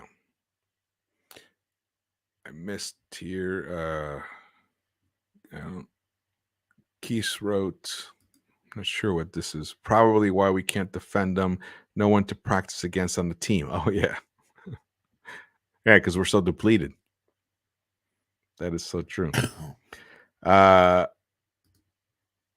We surveyed 100 people. Says, with the way DeRozan rejuvenated his career, I think we should pick up Jeff Teague. He is still a free agent. LOL. Hey, I'll have to look at him. But we're going to need something. And we talked about it in the pregame in terms of, now it's the time to start really looking at potential trades, not major ones, just ones to kind of like fill gaps that we have. And we definitely have a gap at the center position because of the inconsistency of availability from especially Nerlens, more so than Mitch, even though Mitch every single night has to go into the locker room for some reason. But he still comes back out. So at least we got that. But it'd be nice to have, another guy in case for those nights that Mitch never does come back out. Imagine if Mitch wasn't able to come back into this game. There's no way we get back into it. There's no way we take the lead without him. So that's an important thing. We got to shout that out. We need more than Mitch versus Jokic. That's true. Jokic gonna cook if we don't get more centers back. Let's hope Sims can get back, man. Yo, Or Todd, he's Taj. so savvy. I'm afraid he's going to get that kid in foul trouble in 4 minutes. Yeah, he is. He is. But we can that Nuggets game. We can win that game. I agree Absolutely. with you, and we If, have to win the game. if we play the way we played tonight against the Nuggets, we'll win that game. I mean, they're down MPJ. Murray's not Still around. out. Yeah. And who else? They're also missing somebody else who's really key. But either way, we're at home. We should win that game. I mean, it's kind of damning to even think that we're even considering the fact that maybe can they actually pull this game out? No, they should be able to pull this game out. There's no doubt they should. Let's see here. Go get CJ McCollum as a real 2 guard. I don't know. I'm not ready for that big a move yet. He's a terrible defensive player. So yeah, even Derek wrote that. He wrote that after. He goes, weak defender though. Yeah. Okay. But in the chat, I'd love to hear your ideas and thoughts about maybe additional pieces that we might be able to make little kind of like mini moves for. Like for example, Terrence Ross. Someone like that. They might be able to bring in. Olynyk, someone had wrote in the pregame, like guys like that. I want to hear your feelings and thoughts about that. If you guys have any ideas in a regard. Christian Mendez says, I haven't read it fully, but I'm reading it. I'm very concerned about the offense. Thibs' offensive schemes have never been up to par with the other elite coaches like Spoelstra, Budenholzer, Popovich, and Carlisle. True. Yeah. It is a concern. Absolutely. I hate when we face Miami because I always feel that Eric always outcoaches Tibbs. Whether he throws traps that we're not ready for or other things. Well, he also has Jimmy Butler and Bam and those guys to help him. Bam, but Bam is hurt. Yeah, I was about to say he's out indefinitely. Out, and Jimmy's been out too. Man. We should have won this game tonight, guys. Bastards. We should have won this game. Shit. Takaotsu, welcome, brother. He says Evan and Knox for Jeremy Grant. But Grant plays the same position as Randall. We can use him as a stretch 5.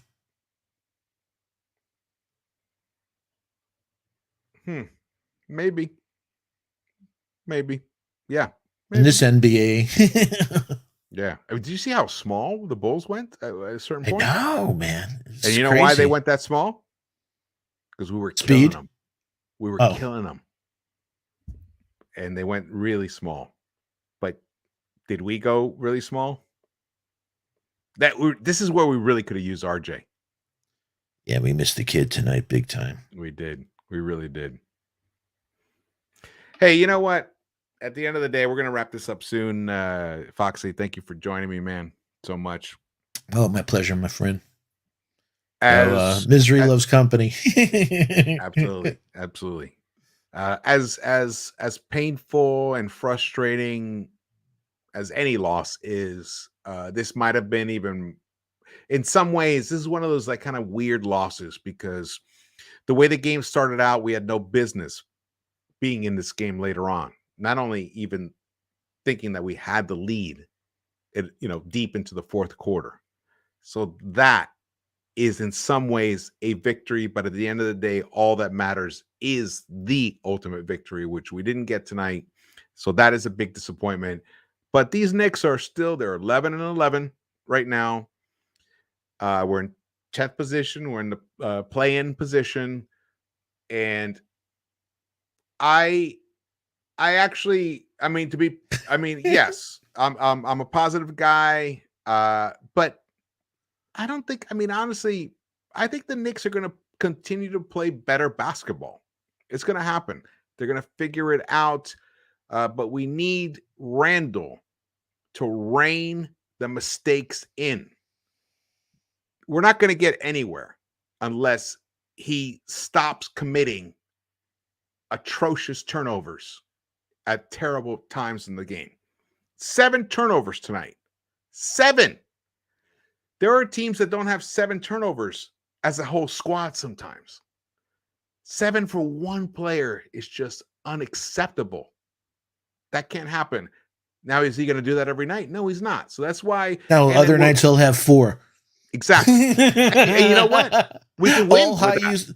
Yeah, I was going to say all high usage guys have a lot of turnovers, but they don't have 7. Exactly. That's exactly my point. I'm not saying you can't make any turnovers. They're going to.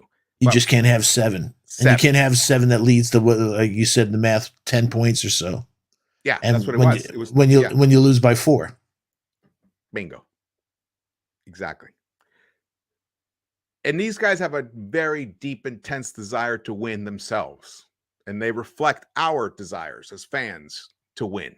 They emulate that. I'm sure they're discussing it with themselves. I jumped on here, so I haven't been able to watch any of the post games and stuff. Actually, Foxy, you mentioned that Julius, his mood. What was his mood in the post game?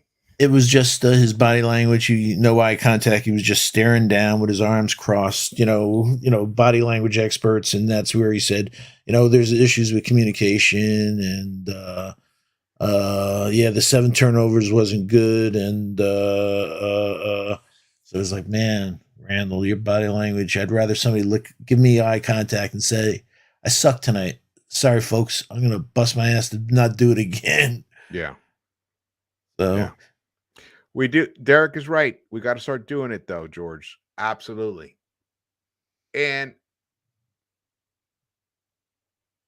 I see a lot of good signs. That Hawks game was fantastic. Great game against the Nets. Unfortunately, we lost. Tonight was different.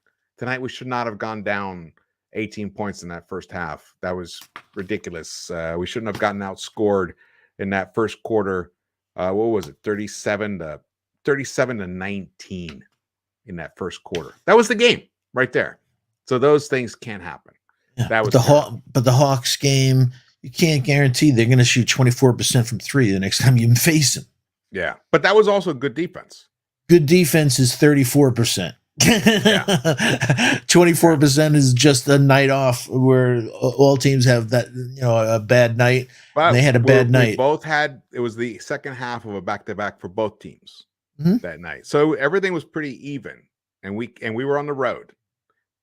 So we pulled out that win.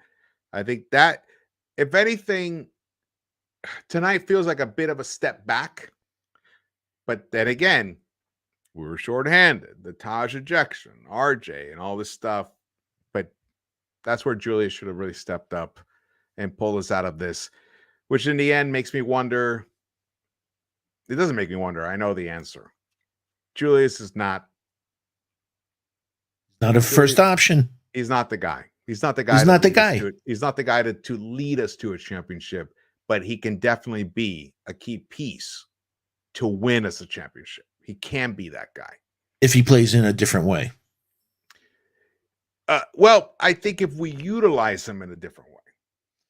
Well, will he allow us to utilize him in a different way? That's a different. Yeah. But I think right now, because if he wants to be the man, sometimes it's like, that's getting in the way of things here, Julius. We want, it's not about being the man; it's about the chip. Exactly.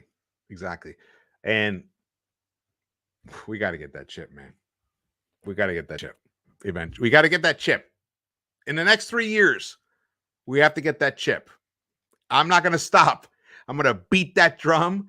I'm going to put out ideas. I'm going to analyze it as much as I can. With your help, Foxy, we're going to figure this out. I know the answer. Yeah, well, we'll talk about it. Don't share it tonight. Okay. I mean, unless it's yeah, get you jury. Get rid of our front office and get our real front office. Hey, well, there's only one of those, and he's not leaving Toronto right now. Leon's he's had 2 very successful drafts. His free agency is still, out there. We don't know how eventually it'll turn out, but Kemba wasn't a good decision, and we already criticized his approach to the starting point guard on this team. I do think that was a big mistake. Shackling this team with Kemba was a big mistake. Yeah. And that's got to be only Leon. I can't see, I can't in any realm of my imagination can I foresee Thibodeau knocking on Leon's door. Hey, Yeah, I want a guy who can't play defense. That's what exactly the point guard I was looking for. Exactly. So, but in general, Leon has been doing a great job. He's stabilized the franchise. We have a winning culture. We finally went to a playoff game, playoff series, and we're a 500 team right now at the moment. But the next, when is the trade deadline? February. 15. Oh 15? No, it starts December 15th, but I think it was like you said, February or the deadline. February. So it's about 2 months. In that 2-month period, Leon, you got to figure it out. You got to figure it out to bring in the elements that we need so that we can actually get, because the East, even though the East is stronger this season and it's kind of jammed up in the middle, the team that makes the right moves by that trade deadline will be the team that starts separating itself from the pack. Last season, you brought in Derrick Rose early, but at the trade deadline, you did nothing. This season, I'm not going to accept that. Personally, myself, I don't know about you guys, but I'm not going to accept that. We have definite needs here. We need a center that can shoot something, anything. We don't have a center that shoots the ball. That's ridiculous. We don't have a starting point guard. We're using a Swiss Army knife as our starting point guard. So those are unacceptable. That's not Thibs' fault. That's you, Leon. So you need to address these issues. And maybe you have a plan. We're not privy to it, but we need to see some kind of action at some point soon.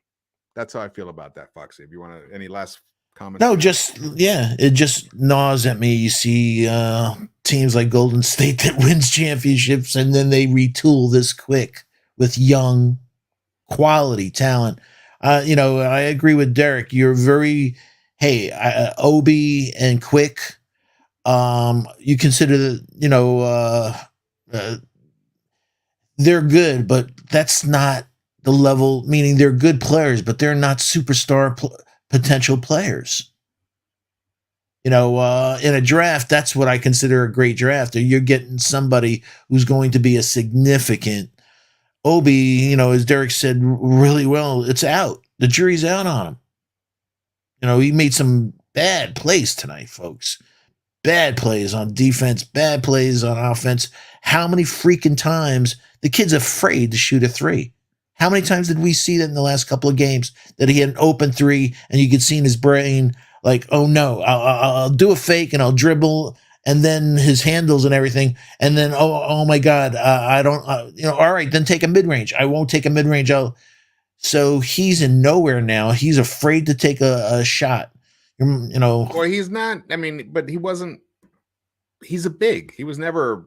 I mean, he's developed his 3-point shot to a certain degree, but I'm not putting this on. I mean, Obi shot 4 of 6 tonight. He had. I'm not disputing. 2 steals, but he also had 2 turnovers. Yeah. Yeah. And also in that draft, who else was there? Don't talk to me about Halliburton and all that. I mean, who else was there? It's not like when we missed out on Spida. I mean, that was sacrilege. Well, it's sacrilege. The draft knocks over Mikal Bridges and Donovan Mitchell. When Rick Pitino said it to all of us. He said, take Donovan Mitchell. He's going to be a star in this league.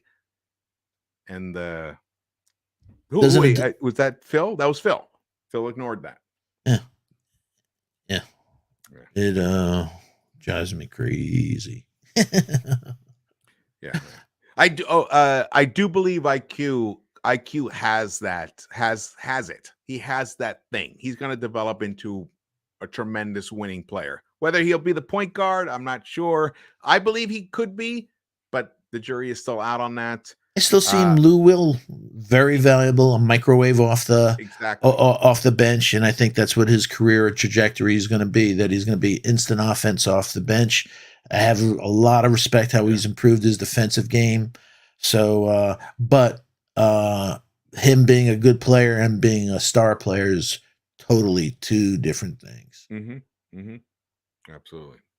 Hey, we had 10 steals tonight. It was nice. 4 by Fournier. From the Frenchman. Yeah. Fournier. And he made some, and they were key steals during that run when we ended up taking the lead. Yeah, and he actually played some really good defense, but he was going against elite guys who were making tough shots. Yeah. So, and that's again, I forgot who said it earlier, but the truth of the matter is we got beat by a better team. We made it close, but you can't mess with elite talent. Well, I mean, who's elite other than Levine? You don't think DeRozan is an elite player? He's sure elite compared to Fournier. I think DeRozan. He's averaging 27 points a game, George. Yeah. And he's done it for 12 years. He's exploiting certain situations, and I think when it comes to playoff time, we'll see. Hey, there's a reason why Toronto let him go, because they knew they couldn't win a chip with him. So, and then they actually let him go and actually won the chip right away with a different guy who played the same position as him. I was about to say it doesn't hurt if that different guy's name is Kawhi. True, but you know what? I mean, facts are facts. I mean, they let him go, and would he be cool on this team? Yeah, it'd be interesting on this team, but I don't know. Well, I guess elite is those 10 guys at the top. I don't have him up there. Like he's definitely, one of the top 25 players right now. Yeah, well, just meaning, but that's better than us. yeah. We don't have. I mean, technically, we don't have one guy like that right now. Vucevic, just meaning at the 5, they just got a lot of quality, and just meaning you can't put a value on a guy like Caruso. Every great team has a player like a Caruso, that just does all the right things at the right time. He doesn't need to be the star that we were talking about somebody else earlier that I want to be the man. No, he wants to do what's right. He dies for loose balls, is disruptive, is a pain in the ass. He's a gnat. You love players like that. God, yeah. I know. I looked at him. I was like, hey, he'd be a nice addition to the squad, Caruso. Yeah, any squad, like I said, that the guys like Rambis and all these guys that they're not pretty, but they win certain guys. That's why the kid on Orlando, Franz Wagner, he's that type of guy. Let's to recap this, just so you know, because ouch, you love DeRozan. He gave them 34 points, but he was a -3. So -3. Lonzo Ball, who we all love, you, Keith, and I love him. We wanted him for the Knicks. 8 points, a -9. Caruso was 6 points, but he was a +21. Ding, and ding, ding. And it showed, right? You could see when he was on the court, he made does the right thing. Exactly. And the passes he made to his teammates, some no looks and everything. It's like he just sees the court, or he's just smart, man. I just hate when you don't play, smart basketball, man. It just gnaws at me, especially when you don't. You have to play that way if your talent level. We don't have speed on this team. We don't. Whether it was IQ, we have speed in like. Well, we don't have hops. Speed. Like Obi has hops. Randall has no hops, but he has speed. IQ has speed, but he has no hops. Right. RJ has no hops. Fournier has no hops. And you see when they try to get to the basket, these guys, that's why their shots are blocked, or they just have no freaking lift, these guys. And you see the other teams, like that have, you see a Zach and where, God, what it would be like to have an athletic guy that can do some things. We need an athletic player. We need speed badly on this team for a while now. We do. We do. JC, welcome to the show. It's the first time I'm seeing you on here. Thank you for joining us. He wrote, can you tell me about the impact D Rose had on this team last year? Why is he being treated like a role player this year? If he had the ball with 4 minutes left in this game, we win. We talked about this earlier, where Randall, that's the awareness that Randall should have had within himself to get the ball into Derrick Rose's hands. But you're letting Tibbs off on this. Don't you think it starts? Tibbs lets Randall do that shit. No. You don't think he should be screaming at Randall, Rose, give the ball to Rose. Give the ball to Rose. No, because here's the thing. I totally get what you're saying. And he could have made that choice. But remember, he's trying to continue the development of Randall into a potential superstar. He's trying to do that. So he's trying to, if he's shouting out, get the ball into Rose's hands, then Randall could look at it as, oh, it's a lack of confidence in me. So there's that dynamic. But when you're the player on the court who makes the actual ultimate decision, you should have the awareness yourself to know whose hands the ball should be in at a certain moment. When you're a winning player, when you're a great player, you should know that.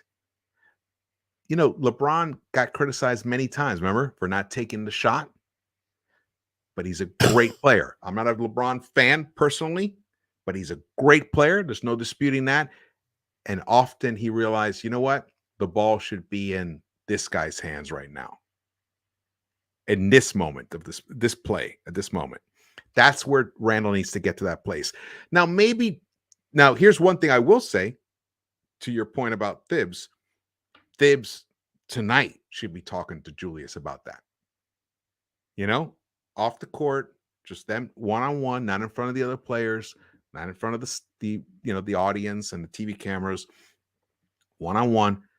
Hey, brother, right here, this moment, it's nice to release the ball, reset the play, get it into Derrick's hands, and it'll find you again. Yeah, because the old days, a coach would scream out a word, and that would say, this is the set that we want to run. And that set would be with Derrick Rose at the close. The modern game is different now. I know I'm old. Yeah, Trade me in, folks. That's the Hubie Brown days. Trade me in, folks. Yeah, those, that's the Hubie Brown, the Red Holtzman days where he just shouts out a thing and the players just did it. It's different now. So, but he definitely should talk to him. He needs to talk to him, man. He needs to talk to him. He needs to have that conversation. D Rose needs to talk to Randall. He's a vet. He's the type that we need. If it doesn't come from there, somebody who's a vet and he's an esteemed vet. Meaning, if D Rose is like E.F. Hutton, if he says something, you better listen, man, because he's proven himself to be a class act. Somebody's got to say, hey, for you to go to the next level, sometimes you have to give up a little to go to the next level. Yeah. Got to trust your brothers. I don't know. When you said it, I just felt like that I don't know if Rose could. I mean, that's like saying. I don't know if it's his style either. Yeah. He's not that kind of leader. He's not that kind of guy. Yeah. It needs to be Thibs. It needs to be Thibs or Johnny Bryant. Johnny Bryant or KP. KP. Big man. It probably should be Kenny Payne. Yeah. Of all Kentucky. The guys, now that we think about it, it should be him. They have the long history. Yeah. Whoever it is, someone has to talk to Julius and be like, look, bro, we're not talking about, changing your game. We love the energy. Look at what he did tonight. I mean, he played a phenomenal game. He hit 66.7% of his shots tonight. 66.7%. It's fantastic. And that comes from that aggression. He was eating down low, no doubt. Yeah. Exactly. And he was even hitting some of those mid-range shots. But you know what? You just brought it up. Last year, folks, how much did we see Randall have a move where he was on the left side of the key? He would dribble, even though he's a lefty, he dribbled to his right and hit a mid-range shot in the paint, right by the foul line. You don't see that much this year at all. No. But tonight we saw He it had on a the few, left, a on the couple. right side. Yeah. Yeah, he had a couple. And that's his shot. That's his spot. Yeah. He's settling way too much for three-pointers this year. He tries to create that shot, instead of letting the situation of the game develop so that he gets that shot. Yeah, and it don't help having a center like Mitch clogging the paint either. Because Mitch can't shoot a mid-range jumper. And it takes 2 weeks now for him to move out of there because he's hobbling. Yeah.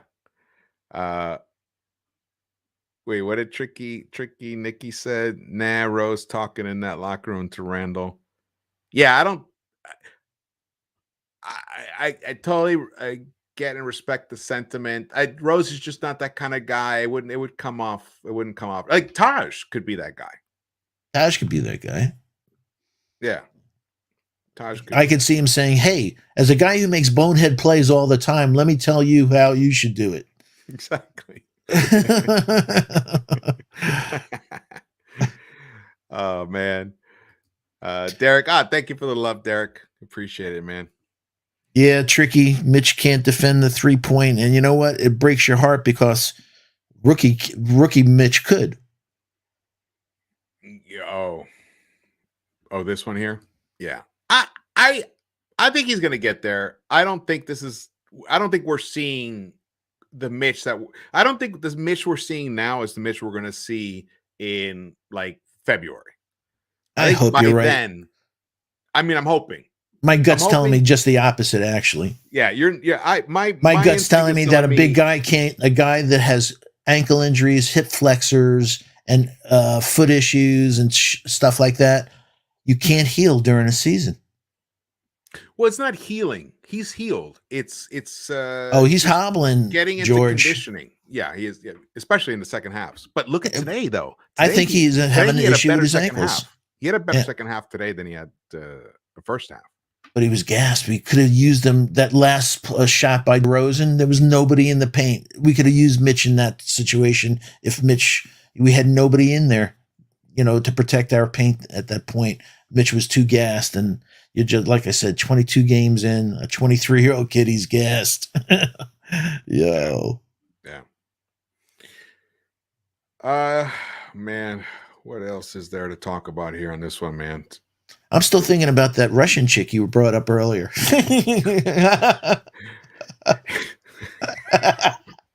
Yeah. Okay. Yes, darling. So the Chicago Bulls had 24 assists tonight. We had 19. That's where we lost the game. We just don't get easy. We don't work hard enough to create easier looks. And that's because the ball doesn't move enough. Mm-hmm. And it's hard to get assists when you're turning the ball over. Yeah. And the guy thinks you're going left and you're throwing the ball right. There was a couple plays. I'm telling you. Oh, you mean you're the other team, your own teammate? Yeah. Yeah, there's still a couple times with Quick and a couple of passes with Fournier. It's like these kind of make those passes crisp. Some of the plays you're like, whoa, that was close, man. That could have been stolen easy. What the hell are you doing on those passes there, man? It's like too many lazy passes this season too. We're having issues on inbounding, lazy passes, bad screens. But tonight I didn't see. It wasn't that much of that tonight in terms of lazy. It was more they got picked. Got picked from behind, and a lot of it was Caruso. I don't know. I don't see that many. I didn't see that many. There were a few. Fournier made a bad pass. I believe Quick made a bad pass. Fournier. Actually, Fournier did not have a turnover tonight. Interesting. Interesting. Look, we bitched about the starters. Yeah, but the second game in a row with Fournier, no assist, and at least he had one rebound this game. Last game he had no rebounds, no assists. Yeah. Well, it's because he's out. He spends a lot of time out on the perimeter, but he should battle for those 50-50 I was about balls. to say, come on, man. No, there were a lot of 50-50 balls that he got beat on. Yeah, no doubt. Yeah, but he did have those nice 4 steals, man. I agree. He led the team on the steals.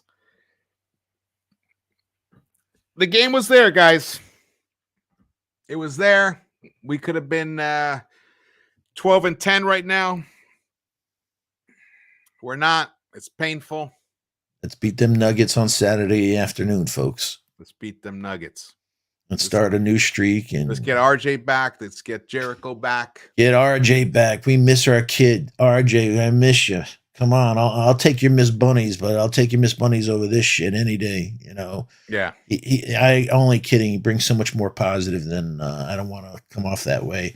I believe in RJ. Yeah. And well, we did miss that because what RJ does, he'll take it. They'll run that pistol action for him. He'll get into the paint, and sometimes he does force it, but he'll create a shot, or he'll find Mitch or whoever's the center. He creates, which is nice, and with his size, and he gets rebounds. He gets a lot of offensive rebounds. Well, not so much offensive, but he gets a decent amount of offensive. But he gets a lot of defensive rebounds, which we were missing that tonight. Actually, what was the rebounding tonight? They had 39. We had 39, so that was pretty even. That was pretty even. But like quickly had 3 rebounds, and he filled in for RJ tonight. So RJ probably would have had 8 or 9 tonight. So that does make a big difference. Oh, man. Grimes, he had a little over 5 minutes. Didn't take a no shot attempt. Had 1 rebound. Pretty nondescript 5 minutes. Yeah. AB, welcome. Hey, welcome to everybody. Thank you guys for joining us. Trevor Bailey, Derek, Ned Flanders, Eddie, Tricky, Nikki, Knicks-100 AGM, AB. Thank you guys for joining us. David Harrison. If I've missed you guys, I apologize. Boring Boy Wonder, one of my favorite names there. Thank you for joining us. AB says Bulls had so many second and third chance opportunities. They really did. They really did. In fact, let's pull that one up. Second chance points. Well,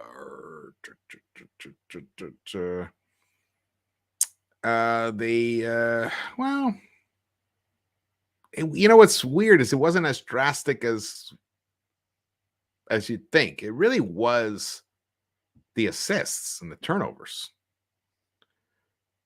Here's a crazy stat. Are you ready for this? Look at the fast break points. The Knicks won it by 8. We had 19 fast break points over 11, and the Bulls are one of the best fast break teams in the NBA. This was not a regular game tonight. But they hit. Look at that. They hit 95.2% of their free throw attempts. Wow, those 2 free throws that Julius missed were brutal.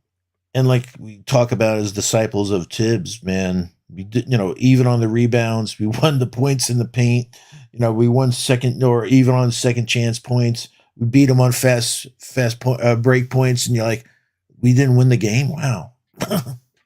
Yeah. Yeah, man. Hey, Derek, you want to be a mod? Yeah, give that boy a wrench. Give you a wrench. Hey, Knicks-100. What's the proper way to say it? Is it Knicks-100 a GM, or is it Knicks-100 a game? So Keith said that earlier today, and I just want to be respectful. What's the proper way? Yeah, I'm not sure. I think it's a. That's why I just asked. Read it the way it's written. Yeah, I know. I did too, but I saw Keys. I'm not as hip as the young guys today. Maybe it's a game rather than GM. So I just want to be respectful. Hey, DeCoulis was 718. Hope all is well, my friend.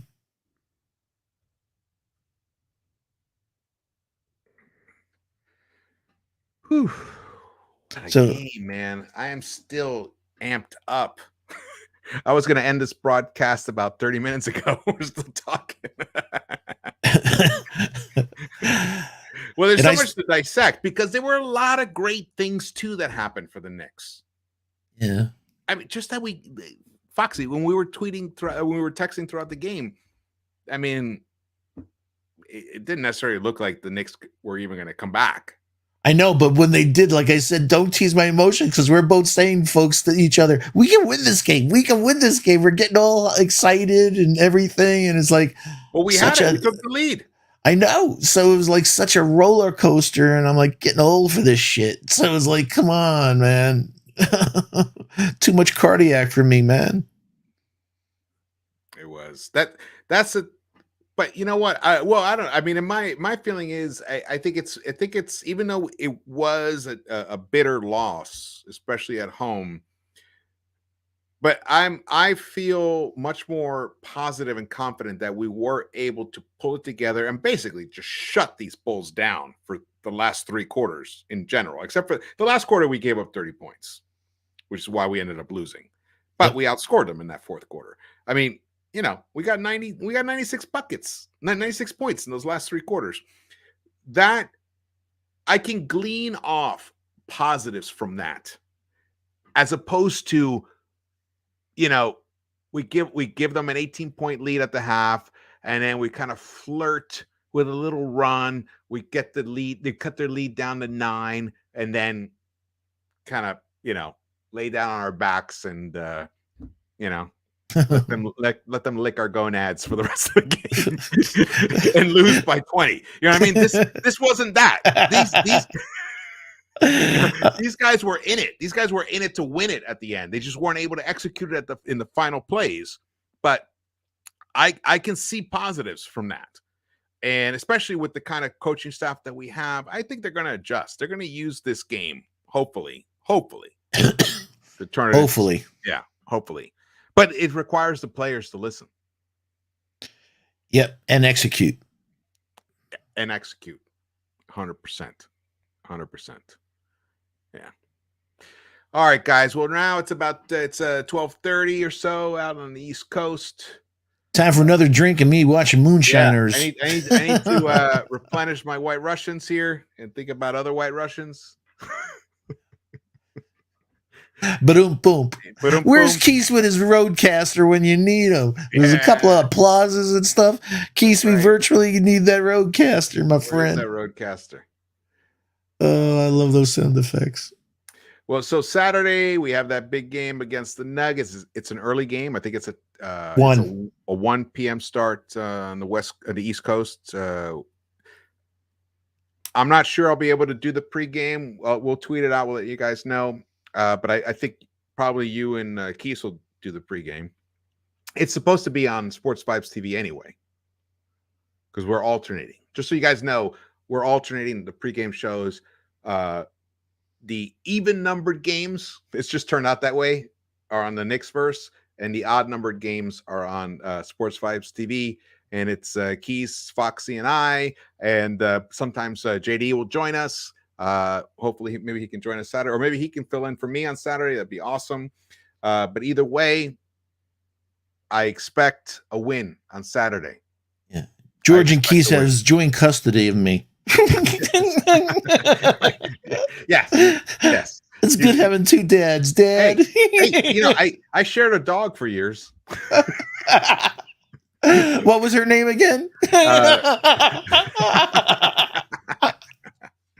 Nah, not that kind, but yeah. Oh man. Don't lose hope, guys. This is good. This is like we're in a weird phase right now. And that's why I pointed out the earlier issue about the starting point guard. Even I'm questioning the decision to even go with Kemba to begin with at all. Yeah. And that's on Leon.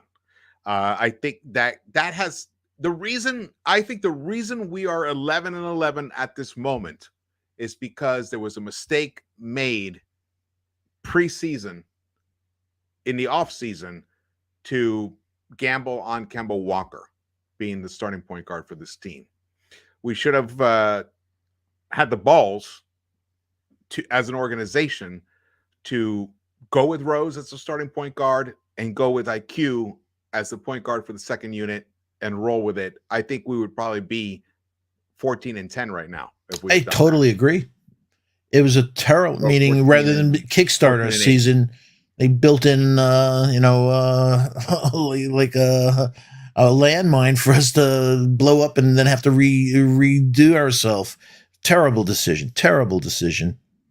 Yeah, but not necessarily. It doesn't have to impact us from this point on moving forward. We've discovered a solution. It's interesting. Burks. It worked. Have we? It worked for 2 games. I was about to say I don't know about a solution. I think we went a different direction. That and we because of the flaw. Let's put it this way: an adjustment. You know, Thibs went with. I mean, Thibs can only do what he can only play the players he has on his squad. Word. Yeah, and I do think that Deuce getting a lot of burn in Westchester is all part of the plan. I hope so. I think Deuce will be back up with us, and he'll be contributing eventually, maybe in the second half of the season. I hope so. That goes. All right, guys. Well, thank you so much for joining us. Again, my name is George and Stephen Fox. It's been wonderful. Thank you for joining me, Foxy. If you guys haven't subscribed yet, please do so and turn on a notification bell so you know when we drop these videos or we go live. All of a sudden, it's the first live post game I've done since last season. So this was a special one. It was great to kind of like get into all the aspects of the game and what's happening in the future and where we're going. I still believe in this team. I still believe the 50+ wins are possible, though that window is closing. It's closing, but it's not closed for that to be a possibility. And it will require some adjustments by Leon Rose. I do believe that Leon needs to make some adjustments in terms of this roster. That's just the reality of the situation. We don't have enough tools in the toolbox to be able to compete with the rest of the teams in the East. You saw it tonight when we were without RJ Barrett. Our young is still RJ's. He's our second youngest player. Not crazy. Second or third best player too. And he's arguably our second or third best player. And maybe perhaps we should look at running the offense through RJ. Bring a smile to his face, that's for sure. And see if it works. I mean, how do you know until you try it? And we have tried it, and we have tried it. The 5 games he scored 20 points. There was so many things during that run where you could see his energy level and everything. Like I said, 3-level scoring, getting to the basket, either hand, shooting a mid-range from the elbow. We already know he's a good catch and shoot 3-pointer. Don't go by a couple of the woes he's having recently. So like I said, let him take this team, man. But you got to have to, it's not given. You got to take it. So, kid, when you get back healthy, take it. Yeah. And you have to have the backing of the coach to do it as well. I think he has that already, though, with Tibbs. Yeah. Here we go. Sports I still say, the JD 50 burger. I still believe it's possible. Also, look what happened. Brooke Lopez out. Back surgery. Bam out. The ligament in the hand. Yeah. Jimmy Buckets hasn't played. Jalen Suggs blew his hand. Yeah. The East is it's a mosh pit. The East is a mosh pit, and it's the team that stays the healthiest and executes in crunch time is the team that's going to win. Tonight, it was the Bulls. But I think the Knicks are going to be able to figure this out eventually. They did it, man. They did it last season, and they didn't really do it wasn't until March when things really started clicking on this squad, which was, so when the season started in December, January, February, March. So that was 4 months in. So right now we're talking about by late January, this squad should start clicking in terms of like, if we were to emulate what we did last season. And from what you said earlier, by that time, will Mitch be? So you're 20. I think Mitch will be in better shape by then. No, I didn't say better shape. Be in shape. I'll be in shape. Yeah. Well, Will that's he? he should be. He should be. Because he's not in after 22 games. So how many more games is he going to need to get in shape? Yeah. Yeah. And I have to look at him closely. I'm not sure if he's. I'm not sure. He seems like he's better, but it's not like it's not like enough to make me say, "Oh, he looks better than he did at the beginning of the season." He's not quite there. He hasn't really shown enough. I think his left ankle is lit. It could be, but he's playing through it. I know he's a warrior. I'm not Yeah. saying anything about him being a warrior. I'm just saying that he's hobbled. He's not the guy that was the rookie Mitch that we loved. Yeah. So us throwing the bag, we're not throwing the bag at the same guy, folks. Foxy, those first 6 minutes of the third quarter, that was Mitch. That was Mitch, man. It was absolutely Mitch, but people were going into his playpen. That Mitch is great. You know, you go into the paint against Mitch, you're going to have problems.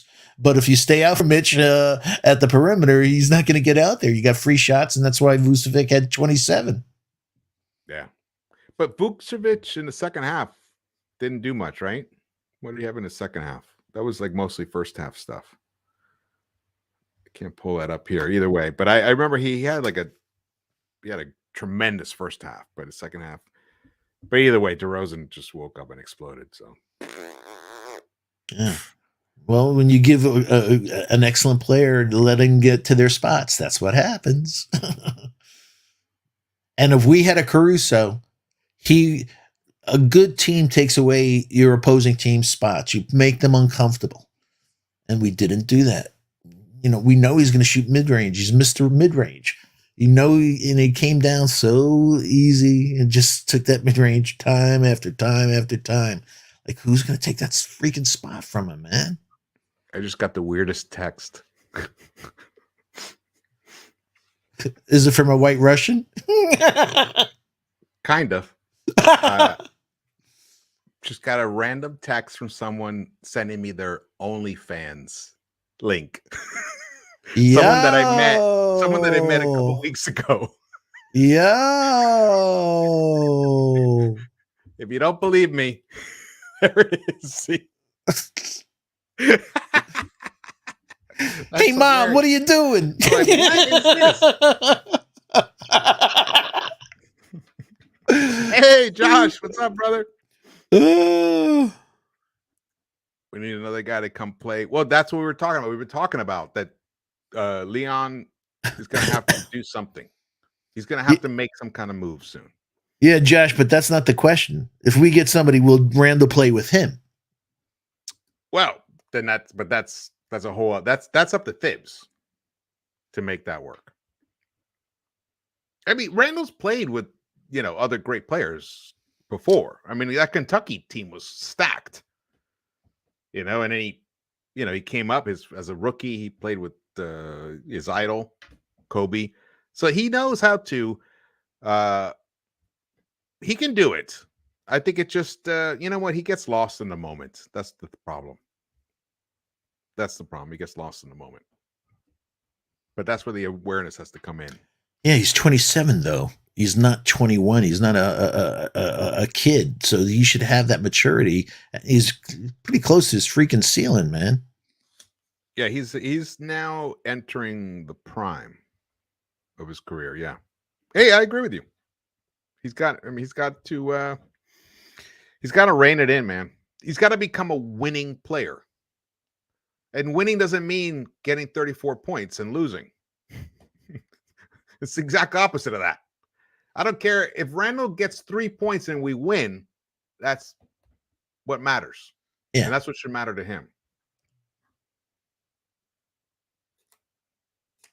Yeah.